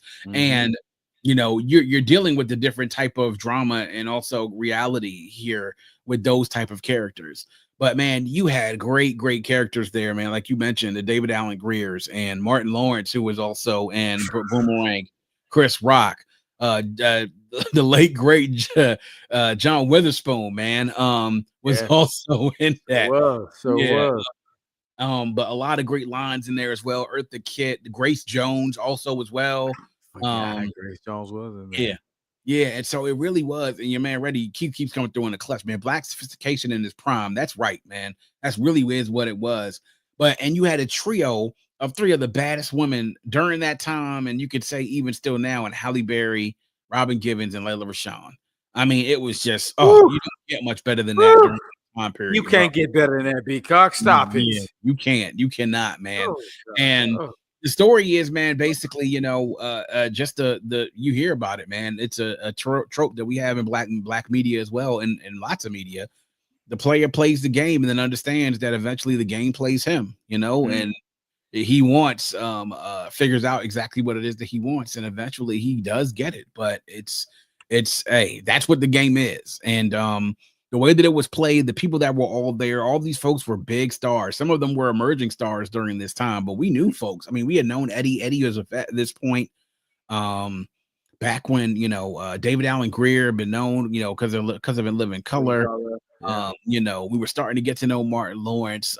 We had known veterans like Grace Jones and also like Eartha Kitt, John Witherspoon as well. It was a nice combination of people that were at different points in time in their black media, in their black careers, and media and entertainment, and it made for a very nice, very pleasing aesthetic for folks that were, like you said, black sophistication, black excellence being exuded on the screen, and a storyline, like we said, is as old as time, man. And this is a movie that people jumped into because it was Eddie, man. Folks went and they jumped onto it immediately because Eddie was hot during this time. Yeah, man. He was.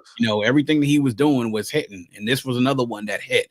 And it's a movie, again, one of those cult classics that folks jump onto, man, and it hit, bro. It really did. A movie now that people say that they still love now, almost 40 years later. Because one of the things that really stuck out to me, true as Reddy Red said, black sophistication at its prime, and I do agree with that because it showcased us in a positive light and a progressive light as executives, even Eartha Kitt was a businesswoman. It had her as a businesswoman. But it showed how, what a lot of times, and we all can relate to Marcus, sometimes, man, our ambition can get the best of us. Absolutely, man. Yeah. Sometimes and ambition will get the best of you. It does, because the thing about it, and sometimes the thing that's best for you is the thing that you overlook. And Halle Berry was actually the best for him, but he thought, okay, I'm going to go with Robin Givens' character, and because this would be a better fit, and you get there and you realize, damn, I got played. Yeah, but the girl who really rocked with me the whole time, I wasn't even paying her no attention. Yeah.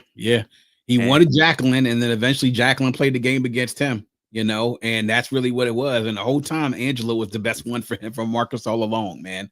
And she was not, when when she found out what it went down between them. And, that's when you get the famous line is that, well, love, you talk about love, but you don't know anything about love. And love should have brought your ass home last night. God damn it. Yeah.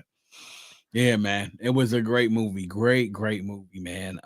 Just awesome. Really good to see that type of, like you said, black people being portrayed in that light, and not the stereotype really that makes us look in a negative light either, too, man. And Eddie being involved in it, you had to think it was going to be something that was good and was going to be worth all of our times, and it really was. Yeah. I don't know if people, man, that obviously we become prisoners of the moment, but I don't really think people realize because how big Eddie was at that time. Eddie he was box office at that time. Yeah. Oh yeah. Yeah, he was huge, man. I mean, at that time, it's certain people that during that time period, entertainment wise, everything they did hit, he was definitely there. I mean, he was almost on the level of, you talk about like Michael Jackson, Whitney Houston, like that type of level, rock star type level, man. That's in pop culture. That's where Eddie Murphy was, really almost transcending everything black, to be quite honest. Eddie at that point had crossed over. But the good thing about it is that I love that he actually stayed true to being in a comedy like this. And he wasn't like, because at this point, Eddie could have done everything, right? And he had done other things. He had done Beverly Hills Cop, Trading Places, so many different other films. And I'm glad that he came back to do something like this, because it really was something that the culture needed, man. It was very, very, very much needed. Because let's talk about that soundtrack. That's another one, man. It slaps, brother. Oh boy. This is one of the ones, man. Just like we talk about Love Jones, man. Oh, The songs on this soundtrack, man. Oh goodness, just first of all, one of the greatest love songs in our era and of all eras with End of the Road with Boyz II Men. woo. My gosh. Yeah. You know, the songs like, you know, PM Dawn, you know, I'll Die Without You. Come on. The I mean, Love Should Have Brought You Home. The whole time we talked about it with Tony and the story about that whole song came about. You know, the Johnny Gill, There She Goes, like There You Go. Man, Babyface, Don't Want to Love You with Shanice, you know, being produced by Babyface in LA. Hot Sex on the Platter with Tribe Called Quest. You know, It Feels Like Heaven with Vaughn. I mean, Tonight Is Right with Keith Washington. We had some banger R&B bangers on this track. You hear me? Goodness gracious. I mean, my gosh. Did you just hear all those songs I just named?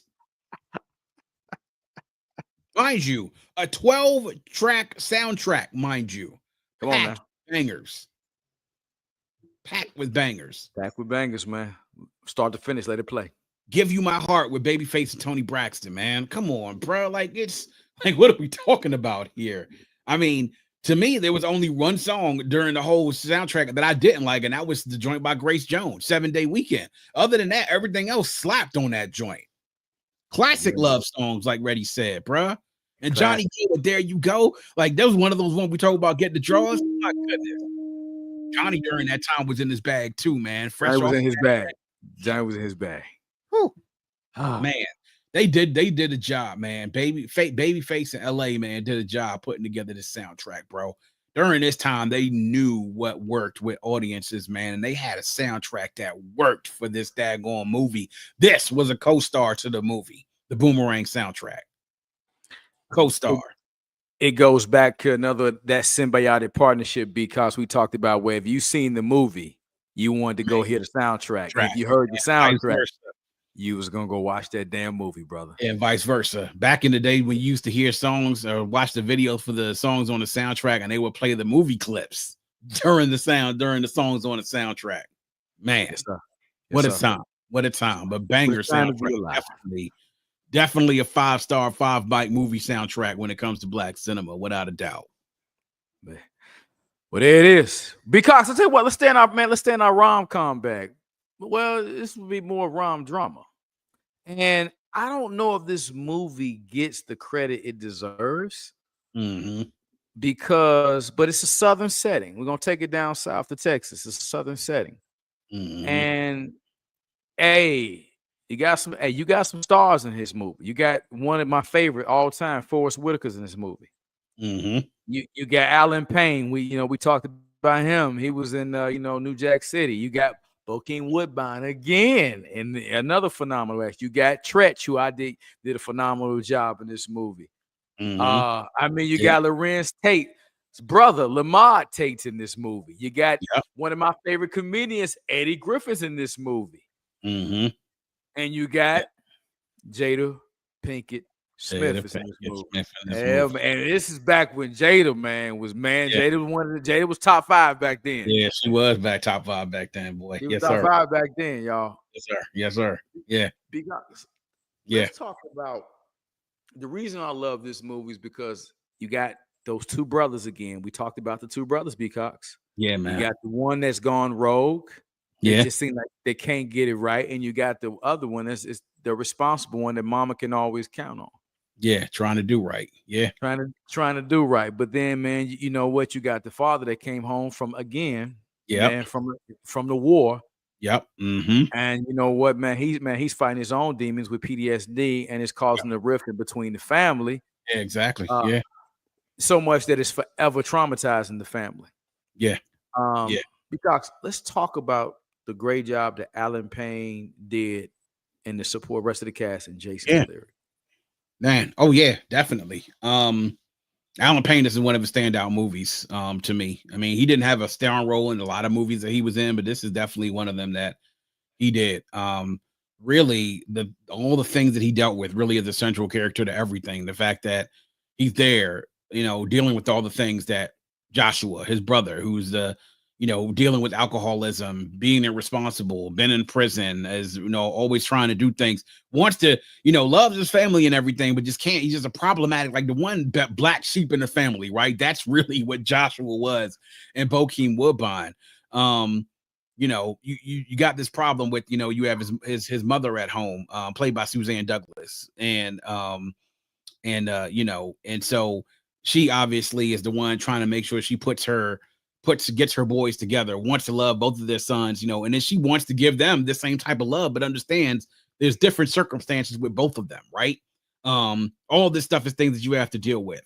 Then you have also at the center of this story is the love interest in the story, who is Lyric, who is Jason, who is Alan Payne's character, who's played by Jada Pinkett. And so you have basically, her at the center of this story, him falling in love for her, and really wants to try to get her. He's courting her. She's kind of putting him off, pushing him off, because she has her own dreams and ambitions as well.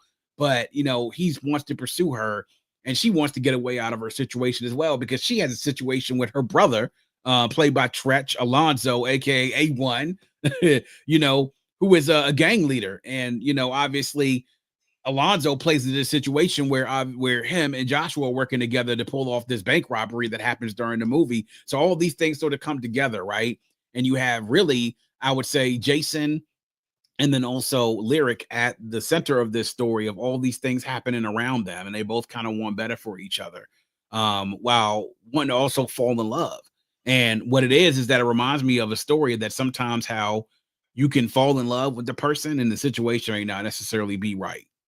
And that's what a lot of this story was about, is the fact that Jason has his problems with his brother, and she has the problems with her brother.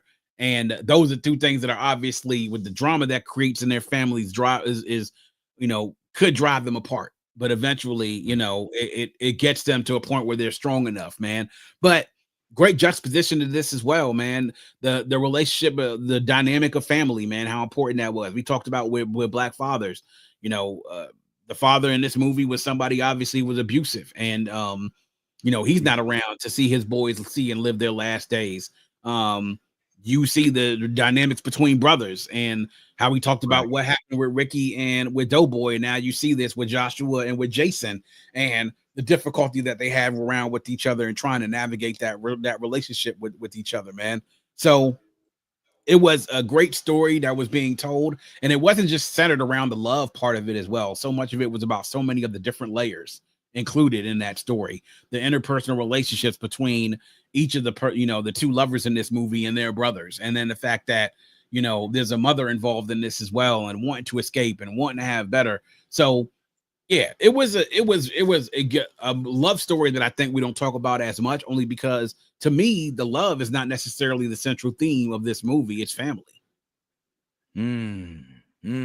Yeah, I think that's the central point, because it's really not about the love. The love is more of the subplot, but it's really about the dysfunction of the family, or hey, you know what?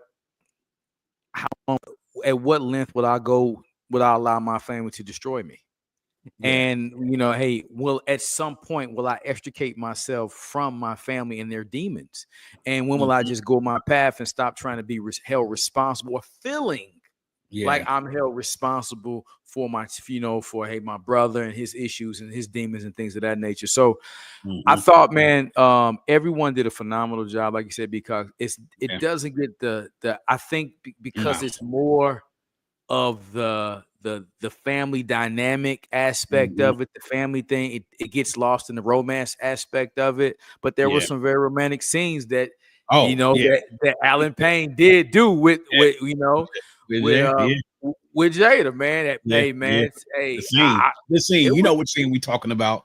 Damn right, I know what damn scene we talking about. Shit, one of my favorite scenes. Yeah. Man, my goodness. Yeah, good lord, good lord. Yeah, good lord, wow. Good lord. Yeah. Yeah. So, hey, man, definitely go watch that, guys. We had to give Jason Lyric some love, man. B.Cox, the soundtrack, man. I think it's slept on too, man. Very underrated soundtrack, man.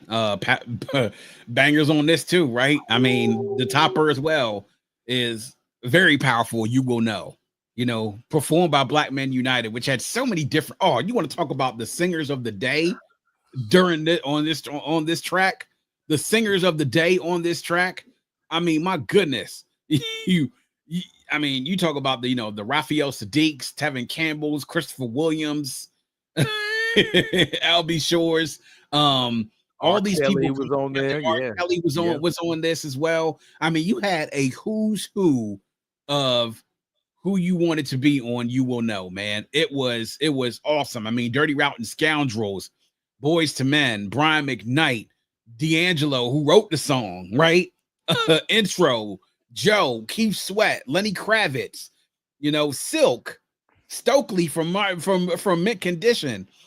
I mean, Usher, all these folks, Aaron Hall, they were all on this joint, man. And it was a powerful song. And it's still a song, man. It's a powerful song when you listen to it to this day, man. When you understand what that song represents and what that grouping of Black male vocalists represents, man. It's a powerful song. But just beyond, you will know, man. There are a lot of other songs on here, man, that you look at and it's like, yeah, it was great, man. If You Think You're Lonely Now by James and Toomey. Goodness, Walk Away by Warren G. Ahmad, That's How It Is. First Round Draft Pick featuring the Twins with Warren G. I mean, a lot of great songs, man, that are on here. Love Is Still Enough by Scott, by Savory. Many Rivers to Cross by Oleta Adams. I mean, a lot of good, like, underrated tracks on here, man. A lot of underrated tracks that are on here. Another one, obviously, as well, is Crazy Love, Love by Brian McKnight. Yeah, man. Yeah. Crazy Love, man. And You Think You're Lonely Now, man. That rendition by KC is still something that is something that I love to listen to, man. A classic soul track being redone by him. And No More Love by Dirty Route and Scoundrels, man. They were coming out during that time too. It's an underrated soundtrack. I'll say that. Not spectacular, but very underrated, man. Had a few good songs on there, definitely. Yeah, man. Well said, B.Cox. Because let's go back out west, man, because we're gonna end up on out east with this one. But let's take it out west. Let's talk about a movie. Man. I mean, how many stars did this movie birth here, man? Let's just kind of think about this for a second, man. Let's, if you really think about this cast, man. I mean, Ice Cube. Yeah. Chris Tucker. John Witherspoon. Neil Long Again's in here. We got the late great Tommy Lister as Debo. Yeah. You got my fellow Chicago and Bernie Mac. Yeah. You got Regina King, DJ Pooh. I mean, man, you got some really, I mean, you got man, Faison Love is Big Worm. Big Worm on this, man. Yeah. Let's talk about the comedy, man, the impact. Chris Tucker's true breakout when you knew this guy was a bona fide star. Yeah. Book it. Yeah. Let's talk about the 1995. Yep, summer 95 as well, man. Yeah. Graduating high school, B.Cox. I'm about to make my foray into the military. Okay. Let's talk about the impact of Friday, B.Cox. Friday, man. It's a hood classic. It's a hood classic that nobody can dispute. It's a movie, man, that even years later, a lot of us still enjoy watching because it's still funny. A lot of it is. I mean, honestly, it was a movie that even back then, man, I saw this movie in the theater as well during this time. Man, what a cast. And the story, man, that is just so simple in its execution. It's, I had a line that I wrote when I was still rapping, and the end of the lines that I had is I said something about like Smoking Craig chill on the steps. That was the end line. I was talking about chilling, right? And I said, when Smoking Craig chill on the steps. And that's essentially what the music was. It was a movie taking place from the front of Craig's house, sitting on his front porch, right? That's really what it was. And it was expertly done because of all the things that happened from in front of that house, man. I mean, the cast of characters and the different characters that passed by there, you know, from the Reverend played by Bernie Mac to, you know, Jose or whatever the guy was, the Mexican that sold, you know, that, you know, got smoky high on angel dust, That to shit was hilarious. Ezel, to Felicia, you know, to Reds. Oh man, it was just Miss Parker. I mean, you know, to badass little Chris knocking over everybody's trash cans. You know, all based around the fact that Craig got fired on his day off, right? And and the you know he's supposed to have been spending the day trying to go out and find a job, but instead he takes the day and he spends the day sitting out in front of his front porch with his boy Smokey, who was supposed to be selling weed, but he's smoking more of it than he's actually selling. And this leads to a central part of the story is that you get fronted by somebody for weed and you owe them money and you shouldn't probably be using the product that they gave you. But he did, and now he's up with it. And because Craig took 4 puffs of a J, all of a sudden he's in the shit with Smokey. So now they need to figure out how to get Big Worm his $200, which is crazy thinking about it now, man. Now that they was really in trouble with Big Worm with $200, but you got to think he's a drug dealer not doing too well at his craft, and Craig is unemployed. So of course they're gonna have a hard time coming up with $200. And they asked everybody, man. He asked his sister, he asked his girlfriend, played by Paula Jai Parker, aka Joy. My goodness, another one of these characters we're talking about who comes on those steps. He asked his mother, and you know, no luck on any of it whatsoever, man. But just the cast of characters that ended up transferring between them sitting in front of that house and them shortly going to the store and then going over to Smokey's house. And all the things that happened as a result of it, man, made it into a classic, like a hood classic that became a franchise that is something that we beloved now, even to this day, man. And written by Ice Cube and DJ Pooh. And it really was a movie when you talk about as well, West Coast culture, man. It's something that sits up there, man. You really cannot think about how you could have a movie go as well as it did when it transferred mostly at the front of Craig's house sitting on the porch. And you see the entire day basically go by to see what happened, you know, and that's really the genius of it, man. I mean, so many classic moments from, you know, Chris knocking over the trash cans to the Reverend getting chased out of the house by Mr. Parker and a brick going through his back window to Red's coming there and getting his chain snatched to, gosh, him being high in the house with Debbie. And Debbie just asking him, Craig, what's up? Are you high? Huh? Are you high? Why? Why you ask me that? Because you look like you've been smoking. And he's just like, oh. Then he gone. I still look high. Like classic pothead shit, right? I mean, like, like, yes, motherfucker, you still look high. You still look high as fuck, motherfucker. Exactly. You still look high. So, yeah, man, it was great. And like you said, Chris Tucker and him being basically the loyal sidekick, him breaking out of that movie, you know, man. Just like the lines that he had in that movie, just like, you know, oh goodness.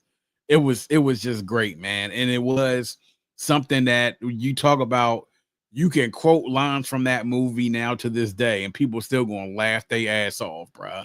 Like seriously. Gonna laugh. The moments, the scenes you can quote, like whole scenes you can quote probably line for line from Friday. Yep. Yeah, it was a rarity, man. It was a rarity during that time, man. And it was a movie that caught fire.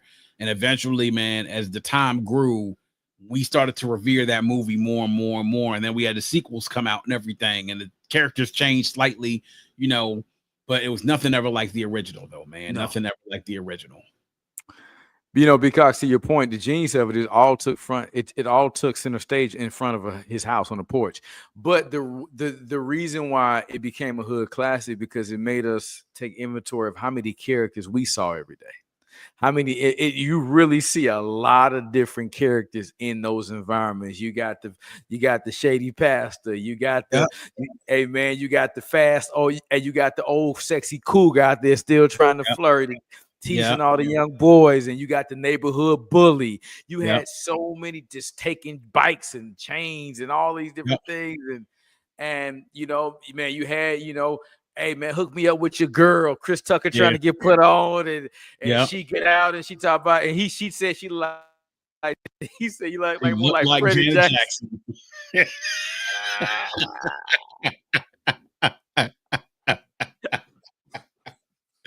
Hey, and he was mad as hell. God, B.Cox, you got knocked the fuck out. I mean, you got knocked the fuck out. Yeah. It's so many classic lines, man. We could be here all day. Phenomenal movie. Yeah. It's in that pantheon of all-time great hood classics. B.Cox, let's talk about the soundtrack, man. Yeah. Soundtrack, it's cool. You know, they had some good songs on there. Keep Their Heads Ringing, Friday by Ice Cube. You know, it was you know, again, and this was the point where songs on the soundtrack definitely complemented the background of the film, right? West Coast music. I mean, that's really what it is. You're talking about 1995, South Central Los Angeles, you know, and that's the soundtrack that you want to hear. But I mean, not as great, I would say. I mean, it was okay. I mean, obviously, To Keep the Heads Ringing was definitely a banger on that. Friday by Ice Cube was good. Obviously, you had, you know, Threat with Letting Niggas Know. You know, I Want to Get Next to You by Rose Royce. They had some old school songs in there. Mary Jane by Rick James. You Got Me Wide Open by Bootsy Collins.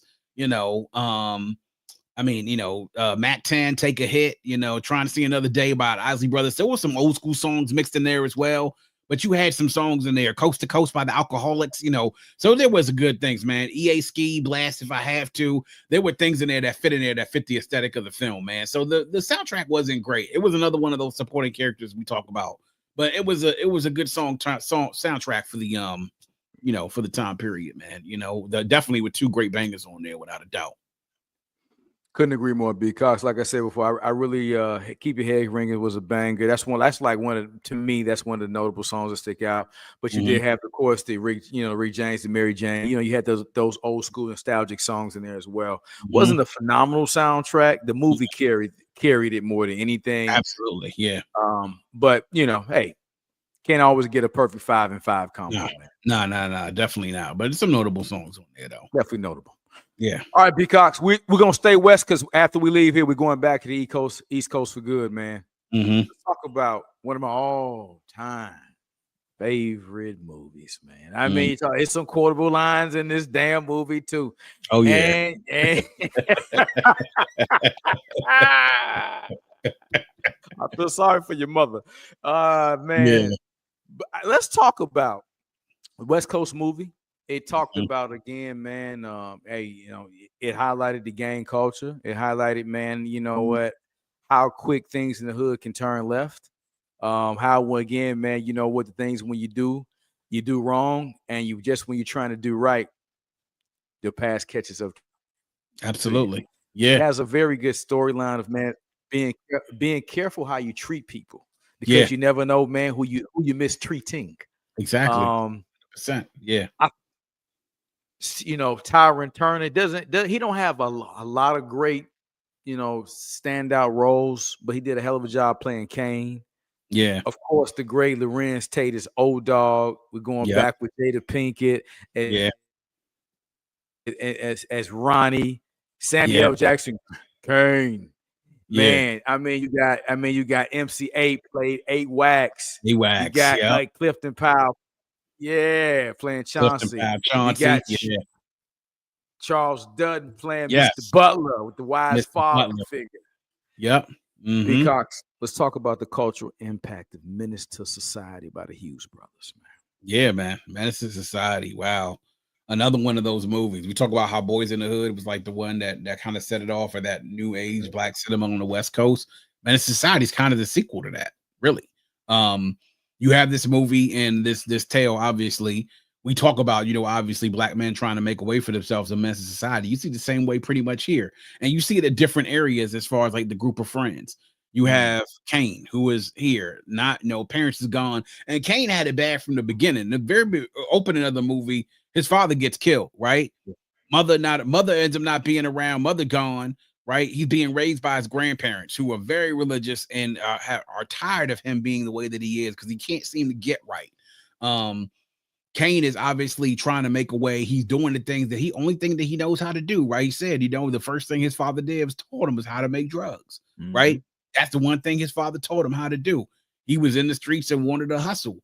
Then you have O-Dog, who obviously, as we say, irredeemable in the streets, about the streets, not coming out the streets, and going to do everything by the code of the streets, and that's it. Then you have Sharif, who is the do-gooder of the group, trying to really get some sense into his friends' heads, become converted to Islam, is a Muslim, is trying to talk some sense into his friends, but obviously to no avail on so many different times. And then you have Stacy, the football player who has ambitions to go and do stuff as well, is kind of sitting there on the periphery, being there. And then you have AWACS, who is the irredeemable of all of them, because he's the most one in the streets out of all of them and the most hood out of all of them. And they're the cast of characters that make up this core of this film. And then you have these other characters around, along with Kane's parents. You have Mr. Butler, Sharif's father, who is basically giving some of the best quotables and lines when you talk about stuff during this movie, including that one scene when he's talking to Sharif and Kane in the movie. And he's talking to them, talking about what it is to be a black man in America and what you need to do is survive, right? What you need to do is survive. And then you have this storyline with Ronnie, who is obviously there, who becomes a love interest, has a son with Purnell, who was locked up in jail, played by Glenn Plummer, the OG who looked out for Kane and is okay with what develops between Ronnie and Kane, and saying like, listen, go with Ronnie, man. She's a good girl. Take care of her, because he in jail. He's not getting out, right? Yeah. He can't do anything for her. So go with Ronnie. She's a good girl, man. I'm giving you my blessing on this. But then all the things between it, with Kane sticking people up, but being a dope boy, selling drugs and being involved in stuff with getting into trouble and macking girls. Obviously, the one thing we see is that him with Elena, and that becomes a whole storyline in it as well. The fact that these things happen where Kane's cousin gets killed, and O-Dog is all about trying to get some get back because his cousin has died. And while Kane is upset, he's hesitant about wanting to take things that way. But O-Dog's all about it. AWACS is all about it. They want to go ahead and handle things the way they think they need to handle them. And then through this movie, you can see that Kane figures out that this is not going to be a sustainable lifestyle for him. But as you said, the choices that you make and the lifestyle that you live eventually catches up with you. And then when Kane finally decides he's going to do well, his grandparents have kicked him out of the house. Ronnie wants him to come with her to Atlanta. And that's when everything breaks up, with him supposedly getting Elena pregnant and him basically brushing her off and her telling her cousin. And this leads to the scene in the movie where they're getting ready to move to Atlanta. And Atlanta and her cousin and they folks ride up on them and shoot them in a drive-by. And that's where it ends, is that Kane was sitting there, and the monologue at the end of it was saying, my grandfather once asked me if I care whether I live or die. And I told him at that time I didn't know. And now I know that I do, but it's too late, and that's what it is, and in the end of this as well, in the tragedy of that shooting, Sharif ends up dying too, I mean, it doesn't explicitly say that Sharif is dead, but when they shoot him, he's on the ground and not moving. So I'm going to assume that Sharif ended up getting killed, right? That nigga died and that's too. The tragedy about all of this, because him and Stacy was getting ready to go move to Kansas, while Casey went to go play football. Sharif's following him out there. So it's a tragic story, man, because Kane really had the deck stacked against him from the very beginning. And he found himself in the streets, and he wanted to do that. And he got into that until eventually it's all starting to catch up to him. And he understood that there's not really a whole lot left for me here, And all the things they were involved in, the insurance scams and stuff like that, trying to be able to make a little bit of a buck. And the people they're involved with, the whole very opening scene when they went in the convenience store, like you mentioned, I feel sorry for your mother, hurry up and buy, that whole part of that, with them being a part of that, catching up with them, the surveillance tape from the convenience store, and them knowing that they were involved in the murder of these people who got killed in his convenience store, which is another story, like in South Central, like in LA, right? The Asian shop owners and the way that they treated their black customers, especially because their stores the hood. And this is off of what happened to Shatasha Harlins in 1991, and the Korean shop owner who shot her because she thought she was stealing, right? All things that are sort of like things that are coming into real and from cinema, coming from real life. And the fact that Chauncey was planning on dropping a dime on them and showing them, getting the police this tape to show them basically implementing this crime, and they're getting out of there just in the time of dodge. But just when they thought they were going to get away clean, man, it's like nothing ever dies, and that's what happened. Is that Kane's passed eventually. The one thing that Kane thought he was going to be able to get away with, he couldn't outrun that because he had finally bitten off way too much more than he could chew. Wow. And all the things that his grandfather was warning him about was something that eventually ended up affecting him, man. Yeah. And B.Cox, well, man, you literally, man, hit every major narrative that was going on. But, Mr. Butler, having that father telling you, hey, you know what? It ain't easy being a black man in America. Telling them, hey, man, you know what? The hunt is on and you to pray. That's a line that resonated in my head from that point to even still, to this day. And it was like, no matter what Kane did, he could not escape his past. Yeah, he couldn't. And like, I love what you said. The one thing that actually ended up travailing him and ended up, being ultimately cost him his life was how he mishandled Elena. Yeah, because you know what? That was, you end up stomping out her cousin who came to talk to you about, man, how you handled the situation, callous. Yeah. And hey, man, he came back with them choppers and ended up costing, like we said, at least a few lot casualties, Sharif and for sure Kane himself. So, man, I just, and then you had Old Dog. The guy, the hopeless gangster that says, fuck it, I'm gonna be relegated to the hood. Yeah. I ain't never gonna be shit. I ain't gonna ever have shit. Yeah. This it. Yeah. This it. Yeah. And that was the part of Kane's life that kind of kept, pulling him back into this life, right? It's that his partner was in the life and wasn't trying to get out of it. So it was no help whatsoever, right? It was no help whatsoever. And I thought it was telling when the scene after he stomps out Elena's cousin and he goes inside the house, his grandfather calls him in and basically kicks him out and says, you're out, man. Like, listen, you're bad. Like there's nothing more that I can do for you. No, I don't care how you not staying another night in this house. That's it. You're gone. And then when he tells her, like, listen, I'm moving, I'm going to Atlanta with Ronnie. And it was just like, and his grandmother said something, Kane, I sure hope you don't mess that girl's life up. And the fact that he just kind of looked at his grandmother and said, like, how could you say something like that? But his grandparents have been dealing with them ever since he was a little boy, and they saw the fuck up that he had become throughout life. And they was just hoping that this boy didn't fuck up somebody else's life along with that, as he was leaving to go with them. Because they saw the progression. They saw it. They really did.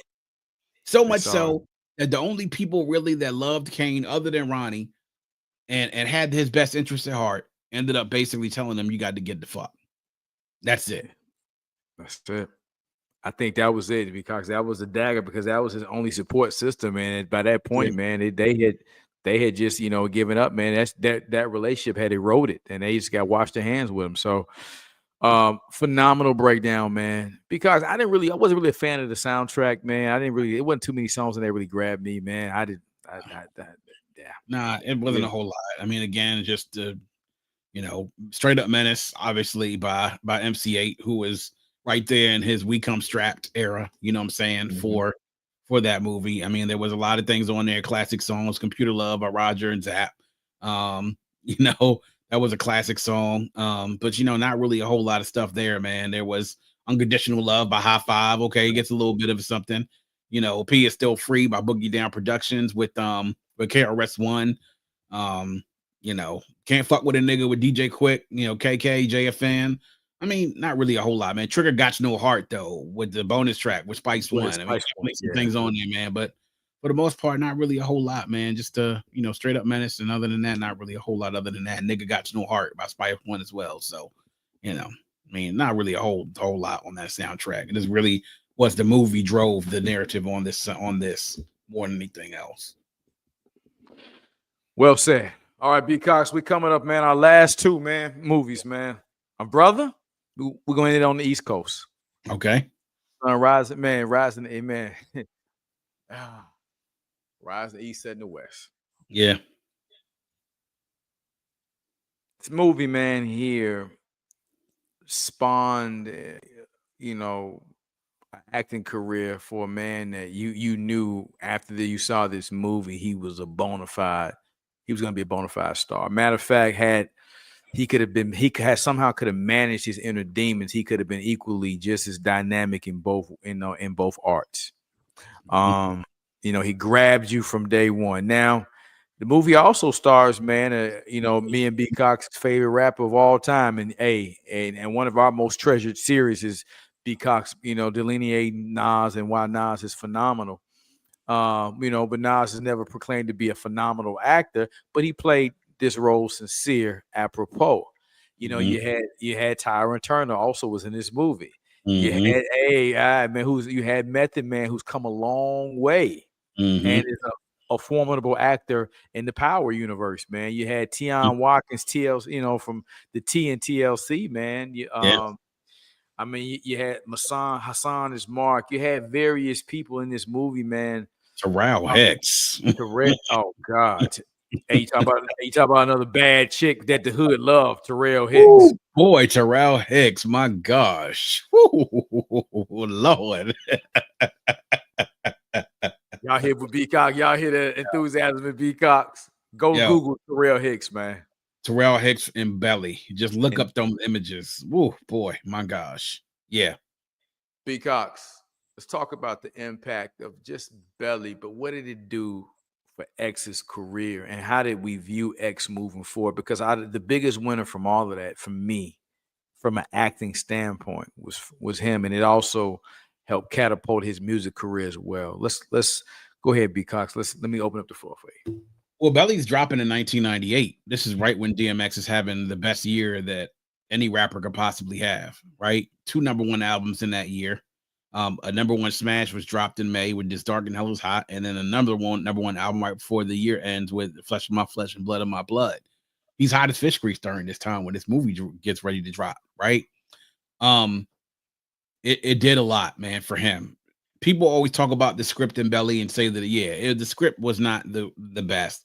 What I will say is that what it did, and this is Hype Williams' directorial debut when it came to a movie, what it did was help to spawn, when you look at the techniques when it came to cinematography, what Hype Williams did, he helped to engineer some techniques in shooting movies that were really revolutionary to that time. Really revolutionary during that time. He really set the standard. So some of these things, the scene in the beginning of the movie in the tunnel, when they all come in, the contacts and the neon lights and everything, and you see the way obviously them coming through, how they looked. The scenes in the restaurant when Wise and LaKid end up Wise shoots LaKid. Them being in Jamaica when Tommy is with Ox in Jamaica with his connect, trying to get some things squared away so we can have his product to be able to move. Things that you saw when they were sort of just in the house just chilling. I mean, a lot of great things that you saw, the techniques that were being done. But DMX's Tommy, man, was something obviously you really couldn't take your eyes away from him. And it was something that his rap persona really was sort of a big part of what that character was too. I mean, he was gritty, raw, on the edge, like ready to explode at any given moment. I mean, the things that he did, I mean, he just really, you could not take your eyes off of him during that entire movie. But the people that were in this movie, as you mentioned, the Terrell Hicks, is the T-Boz, is the Nas, is the Method Man, the Tyron Turners, Louis Rankin, who played Ox, Lennox in the movie, rest in peace to him as well. The juxtapositions from being in New York to Nebraska to Jamaica and then back to New York all over again, are all things that it was great to be able to see the differences of that. And these characters that were in this movie told really I mean, the script wasn't great but it was a gripping story at times. I go back and watch scenes from that movie here and there on YouTube, and I'm just reminded again, I'm just like, this. And really, people did pan the movie at first, man. But you go back and look at it, man. Like I said, cinematography wise, shooting wise, there were some great things that were done there, and there was always some really great and classic scenes in that movie too with Belly, man. What it again, we talk about cult classic. Belly is one of those that's definitely the definition of a cult classic, without a doubt. You know, and the fact that two of the biggest rap stars in the game, Nas and DMX, were in there and were starring in this movie helped it as well. It definitely did. Yeah, yeah. I think Belly, man, it doesn't, like you said, B.Cox, movie snobs get hung up on, the script, but it really wasn't about that. The cinematography was A1 amazing, man. The cinematography was great. I thought that, for the raw and the grit that the movie was trying to portray, I thought DMX did a phenomenal job. I thought Nas playing the conscious brother, thinking outside, like, hey, man, let's go switch that up, which would be in the line of what you would expect Nas the real Nas to be thinking about, somewhere beyond a very profound thinker. So I thought the movie, it's a hood classic, for various reasons, man. Another intense scenes. You got a lot of intense sexual scenes in there. Yeah. I mean, you got you got yeah. Those scenes. I know what scenes we talking about. Yeah, right, man. So you know what? I thought, man, overall, for what it was targeted to do, I thought it achieved it. And I think it's one of those things, B.Cox, that continues to just age well over time. Yeah. Definitely, man. Yeah. But without a doubt, some of those favorite scenes, man, are those scenes when they went to Jamaica. And because living and growing up, having family in the Caribbean and going back there, it reminded me of all those times that I went back to the Caribbean and knowing what that was like, you know what I'm saying? And understanding and seeing that culture really on display, and seeing the music being portrayed during that time as well. And then to see what happened as a result of what happened in Jamaica, to see Ox meet his end, which is one of the greatest scenes in that movie. When they sent the death squad after Ox and Ox met his end after Chiquita jumped off the balcony and slit his throat, classic. I mean, just absolutely classic, Scarface like almost in his approach. That part. Yeah. That part. Soundtrack, B.Cox, anything sticks out to you? Yeah, I mean, there's a few standouts there, man. Obviously, to me, I mentioned the thing about, the Jamaican scenes there. That's really what, stood out to me. But, songs from there that, the Devil's Pie, man, is obviously one of my favorites with D'Angelo. I mean, that was also on Voodoo, his standout 2000 album, man, that came out a little bit later on afterwards. But, songs like, Here Comes the Boom with the top, which is called Top Shotta. Actually, the name is called Top Shotta, but everybody remembers the chorus and top, with DMX, Sean Paul, and Mr. Vegas. I mean, Sean Paul was at this point, he was beginning his ascent as a reggae artist. And I really think that was the first time that people got introduced to Sean Paul as a reggae artist, was in that song on the Belly soundtrack, because not even a year later, he's coming out with Stage One, which is his debut album in the reggae world, man. And Mr. Vegas, a very established reggae artist in his own right during that time. Story to Tell by Ja Rule, Crew Love, which is Jay-Z, Beanie Siegel, and Memphis Bleak. A lot of the Militia remix with Gangstar. Obviously, you had Gangstar, Rakim, and Dub C from the West Coast Connection. Some standout stuff there, man. But really, man, there was a few standout songs there, man. But honestly, being as though that this really was in essence a crime movie that was really based in hip hop is what made this movie stand out. And so therefore the music you heard in the background, obviously the accompaniment that you heard, the score, was really what helped the movie to stand out, being so hip hop based, being as though there was a lot of hip hop artists in there beyond just DMX, Nas, and Method Man. It was also AZ who was in that movie as well. So there are people, who have been involved with the hip hop industry that were in that movie. They really got their acting debut, and they didn't have big parts, but they were around. So yeah, a few standouts there. The grand finale, which is part of that, which was DMX, Ja Rule, and I believe Nas and a couple other people, man. But nothing really to call home about. But really, this is a thing where the movie ended up becoming the star more than anything else. Yeah, I agree, B.Cox. All right. We're coming up on the final movie that everybody has been waiting for. People have been hitting me up, man, when y'all gonna talk about it. This movie right here, B.Cox, is the one, and I know, man, you're very fond of the soundtrack of this movie. You've expressed that on this platform, and I've and as well as your own. First of all, by far away, my favorite movie that Tupac was in. by far and away my favorite role he's ever played. And Tupac was a fine actor, but I loved him in this movie. Yeah. But just some of the the talent on the peripheral. Yeah. Dwayne Martin, Yep. Marlon Wayans, Wood Harris, who's become who's grown to be a really phenomenal. Leon. Yep. Leon. Ernie Mac. Yep. I mean, you got Tanya Pickens, Henry Simmons. I mean, you got Byron Mins. I mean, you got man, some really, really fine actors in here, man. Talented actors. Yep. Because let's talk about another role that Tupac, when he played Bernie, it made you really believe this. But the thing is, because we keep talking about this dichotomy between two brothers. We keep talking about the difference between two brothers.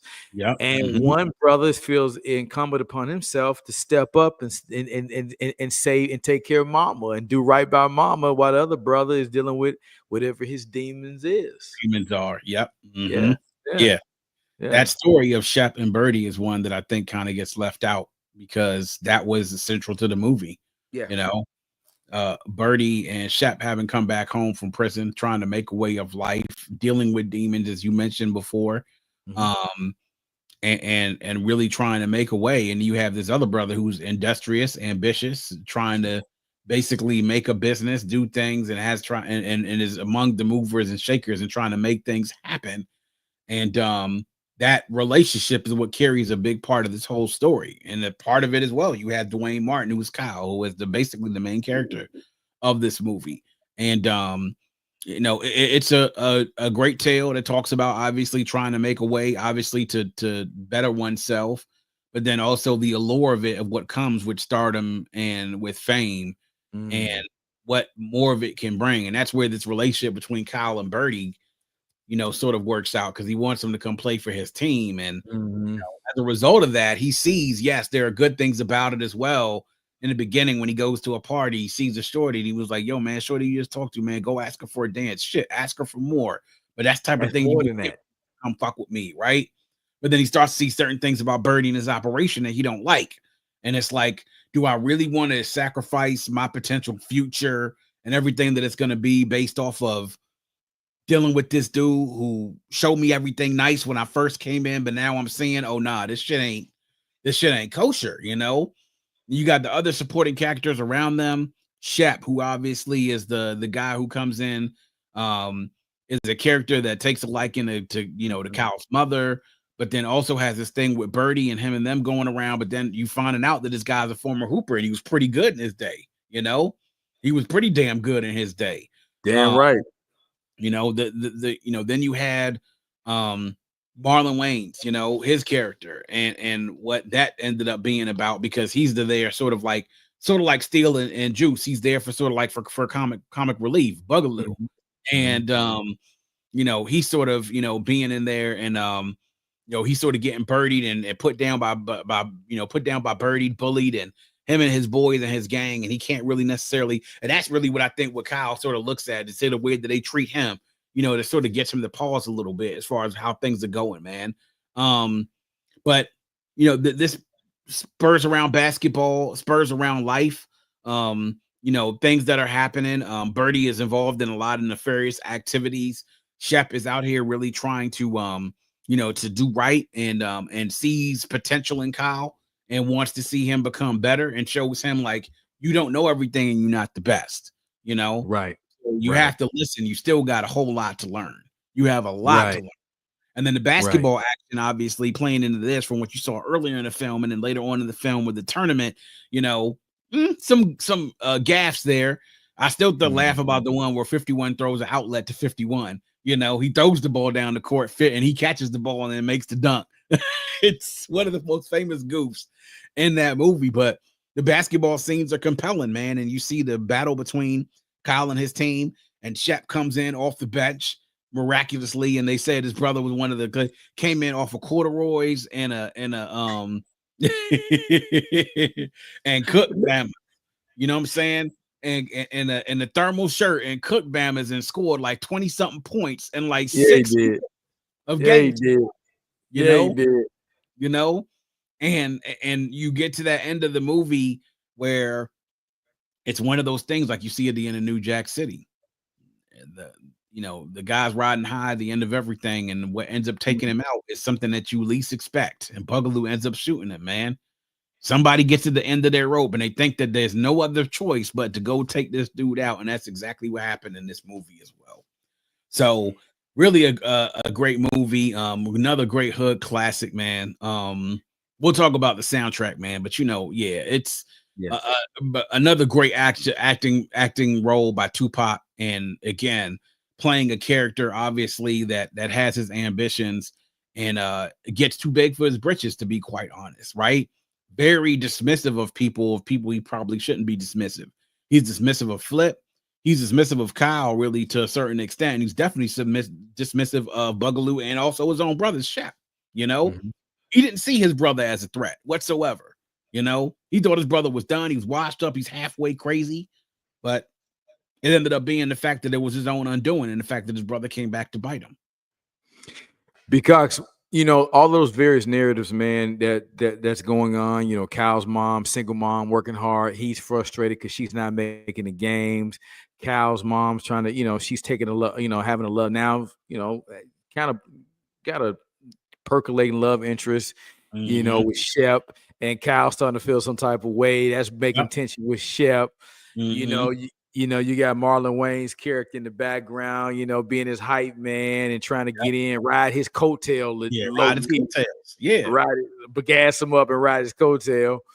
And then you had Bernie Mac, in there, man, as the bum that represented past glory. Yeah.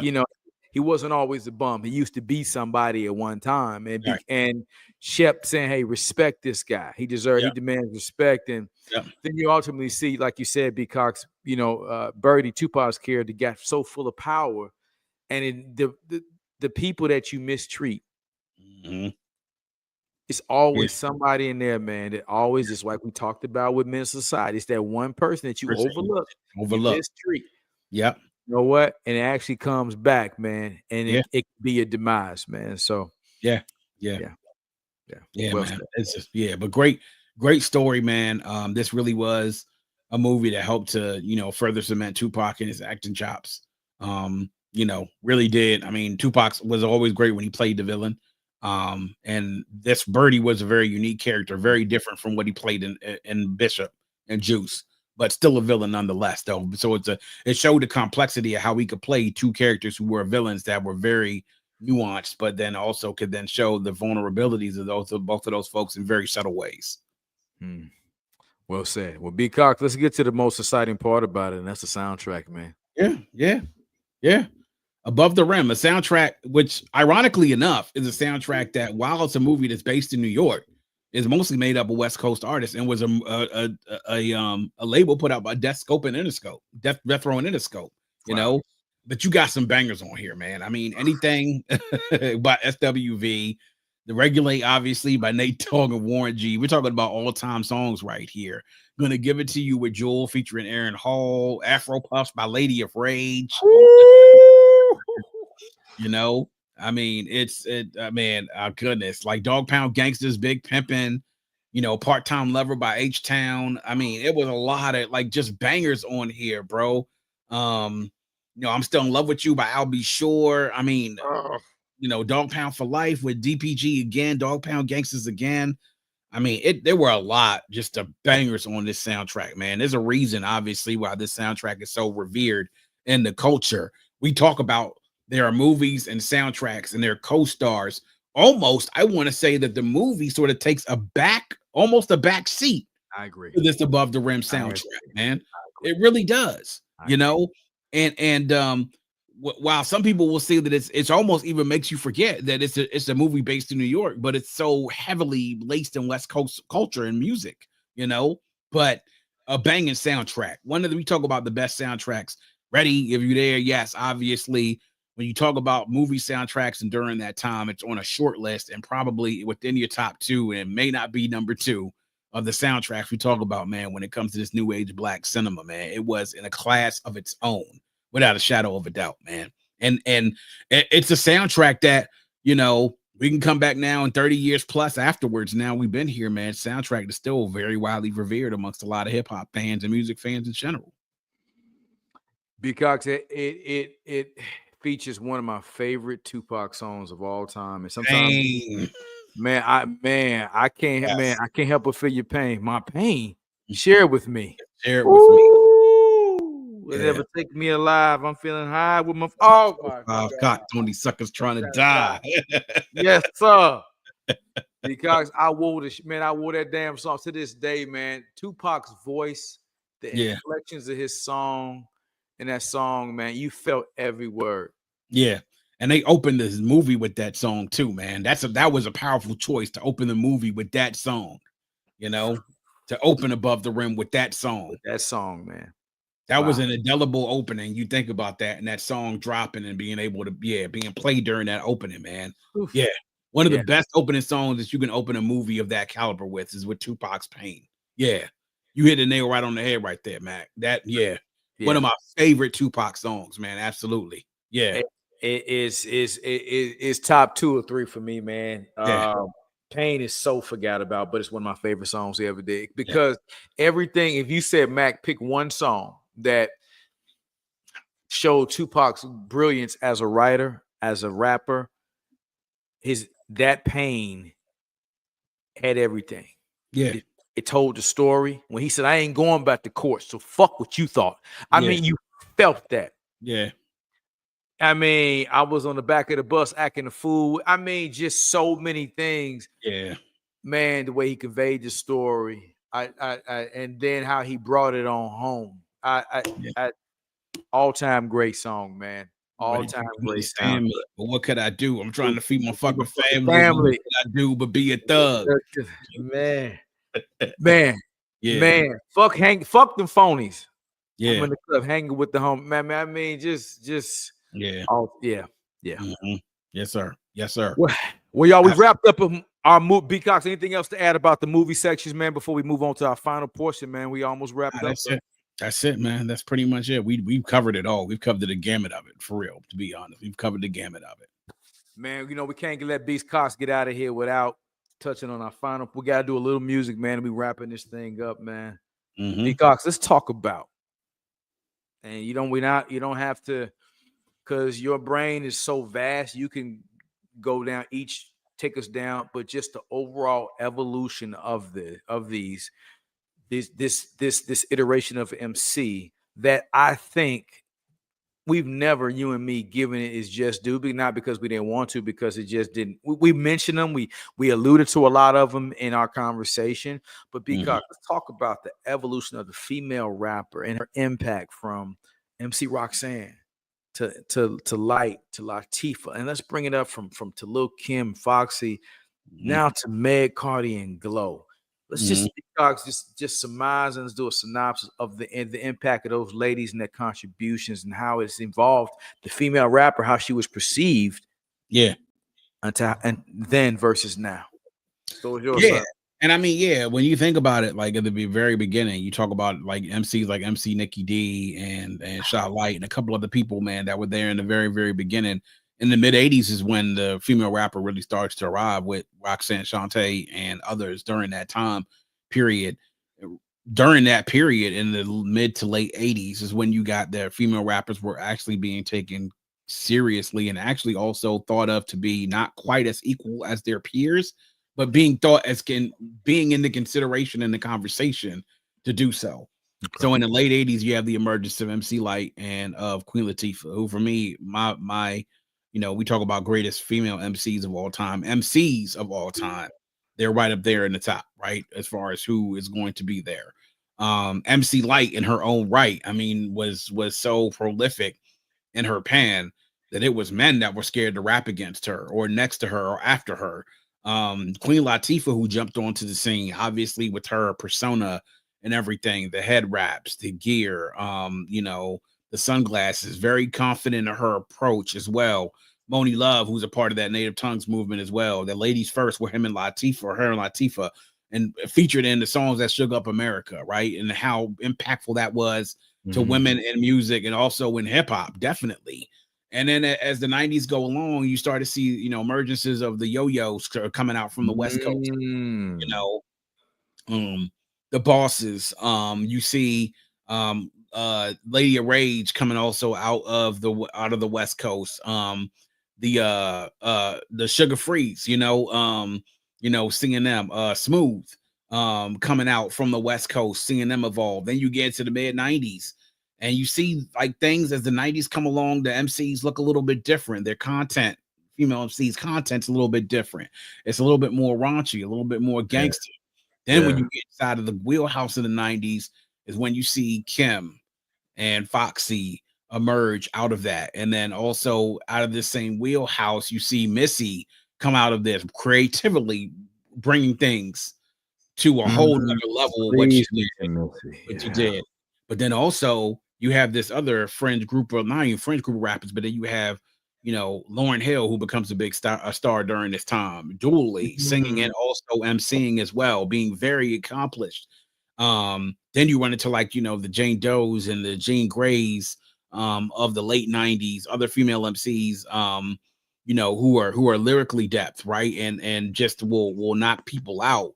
As you get into the 2000s, you know, Kim is still kind of still holding her own a little bit. You know, she had to go do the bid and it had to leave. You know, Foxy had the problem with her ear and everything. So her hearing, her career then fell down. And so there needs to be then a void filled in afterwards. And so what you then start to see is a lot of female MCs in the South start to then take a hold, man. Late 90s, the Gangsta Boos, the La Chats, you know what I'm saying? The Mia X's, you know, Mercedes, Big Mama, Trina, you know, Trina. You know what I'm saying? Like these are what you're starting to see now, you know. Gosh, man, you run into so many of those like heading into the 2000s. And Eve, you know, then you know, comes out and it is a part of that whole discussion as well. Yeah, I mean, then not even to mention that we're talking about some overgoing, not to be overlooked, the late great Left Eye, you know, who was entertaining in her own right, you know, very much so, and could definitely do a song, whether it was with TLC or with somebody else.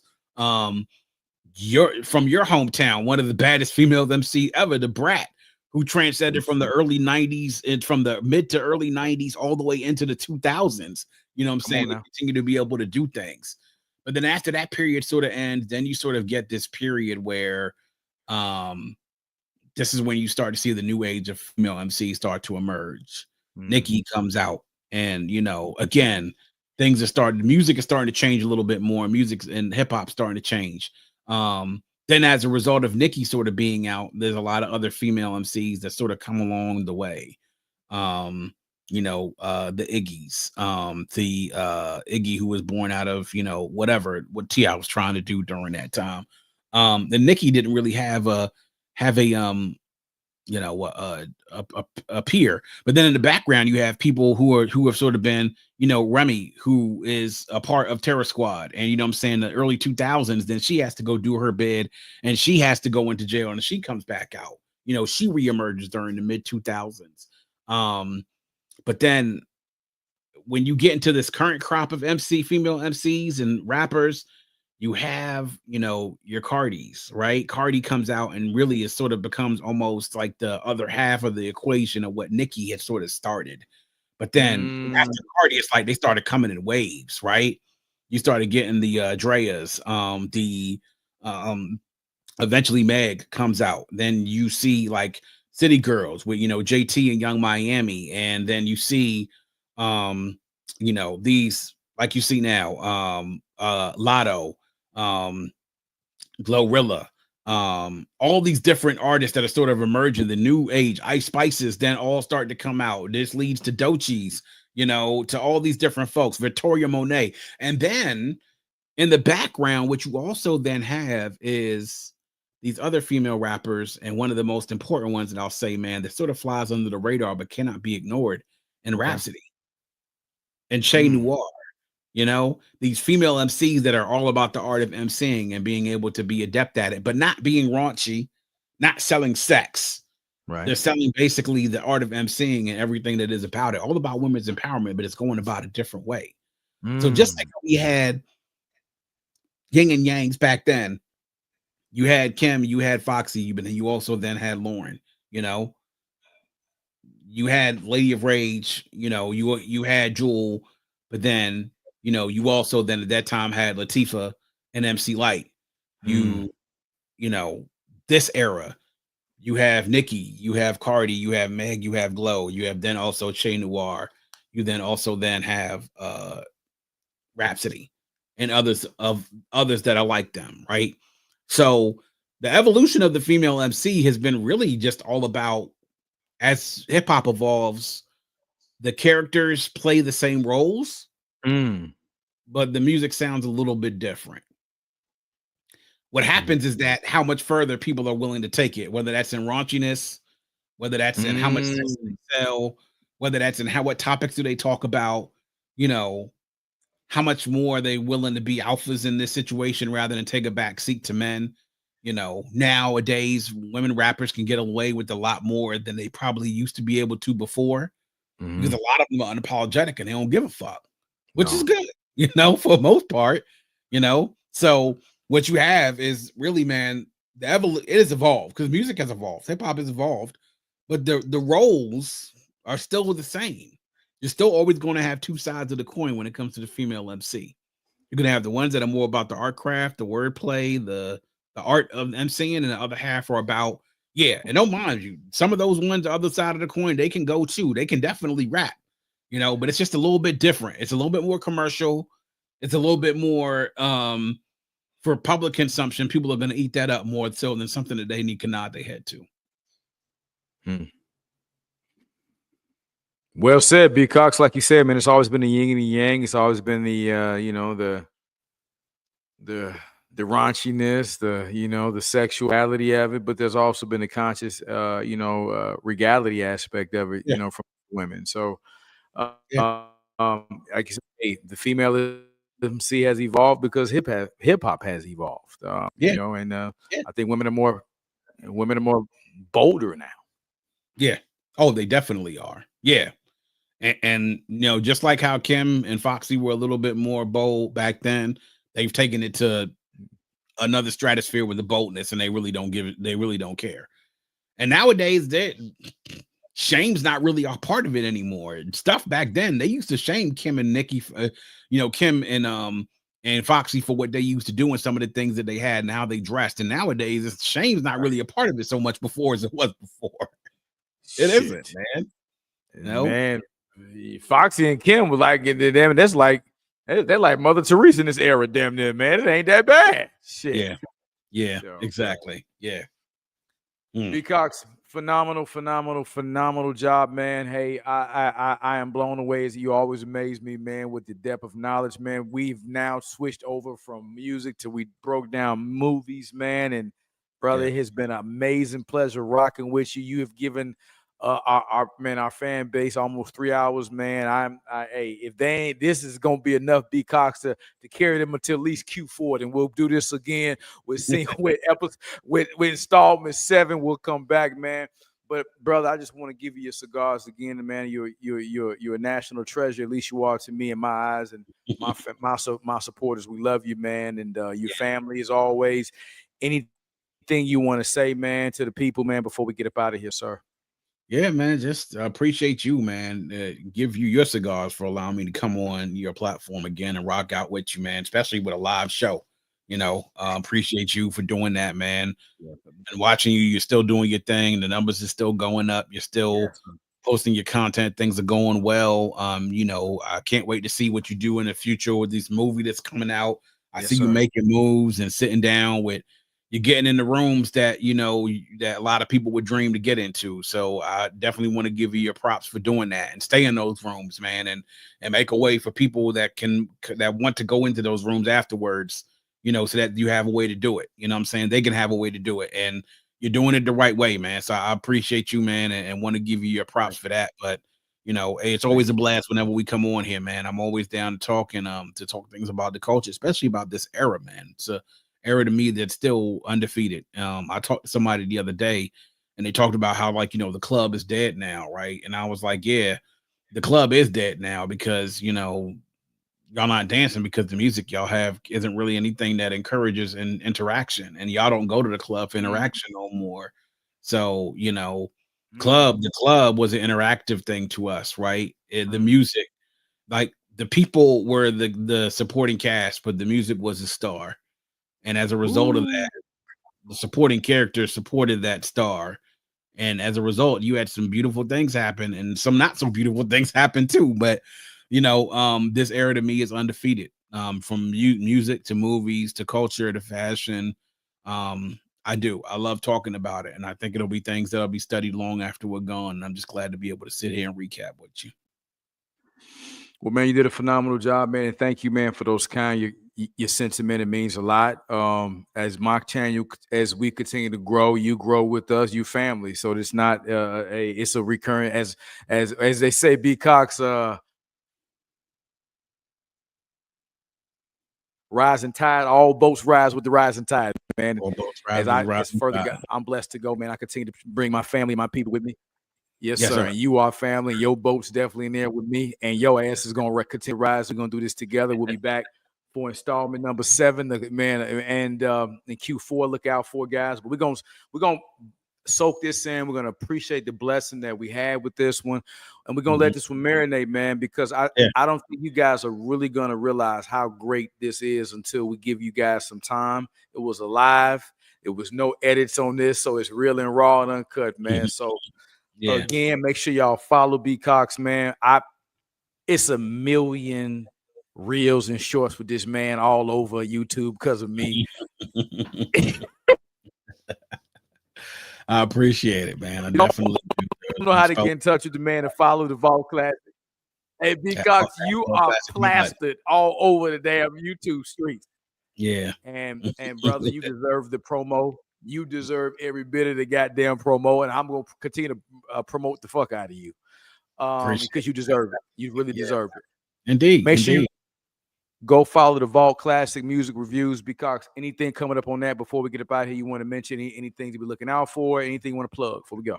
Yeah, got some things coming up in the summer, man, because my output hasn't been as good, man. I've been busy for the last few months and over the last year. I'm going to carry my recording into the summer. We got a lot of great things coming up. I am going to do something about Dead President, specifically the movie and also the soundtracks and the music from that soundtrack, how it inspired hip hop today. We're going to do it. We got a lot of great reviews coming up, man. I got a review of Thug Motivation 101, man, coming up this summer. We're gonna do a revisit into the summer of '95 and the albums that dropped and the music that dropped during there, and also some movies. And as we head into the fall, man, we're gonna be revisiting some albums. But just stay on the lookout for that. Some recaps and things of going on, man. The always vaultclassicpod.com and at Vault Classic Pod on all social media channels. Make sure y'all go follow to stay tuned and locked in on what's coming up. Well, there you have it, y'all. It's a wrap, man. All I can say, when me and B.Cox get together, how sweet it is, baby. How sweet it is, man. Until next time, we will see y'all. Hey, hit the like button, subscribe, share this shit, and watch it again 50 million motherfucking times, man. And we out. Yes, sir.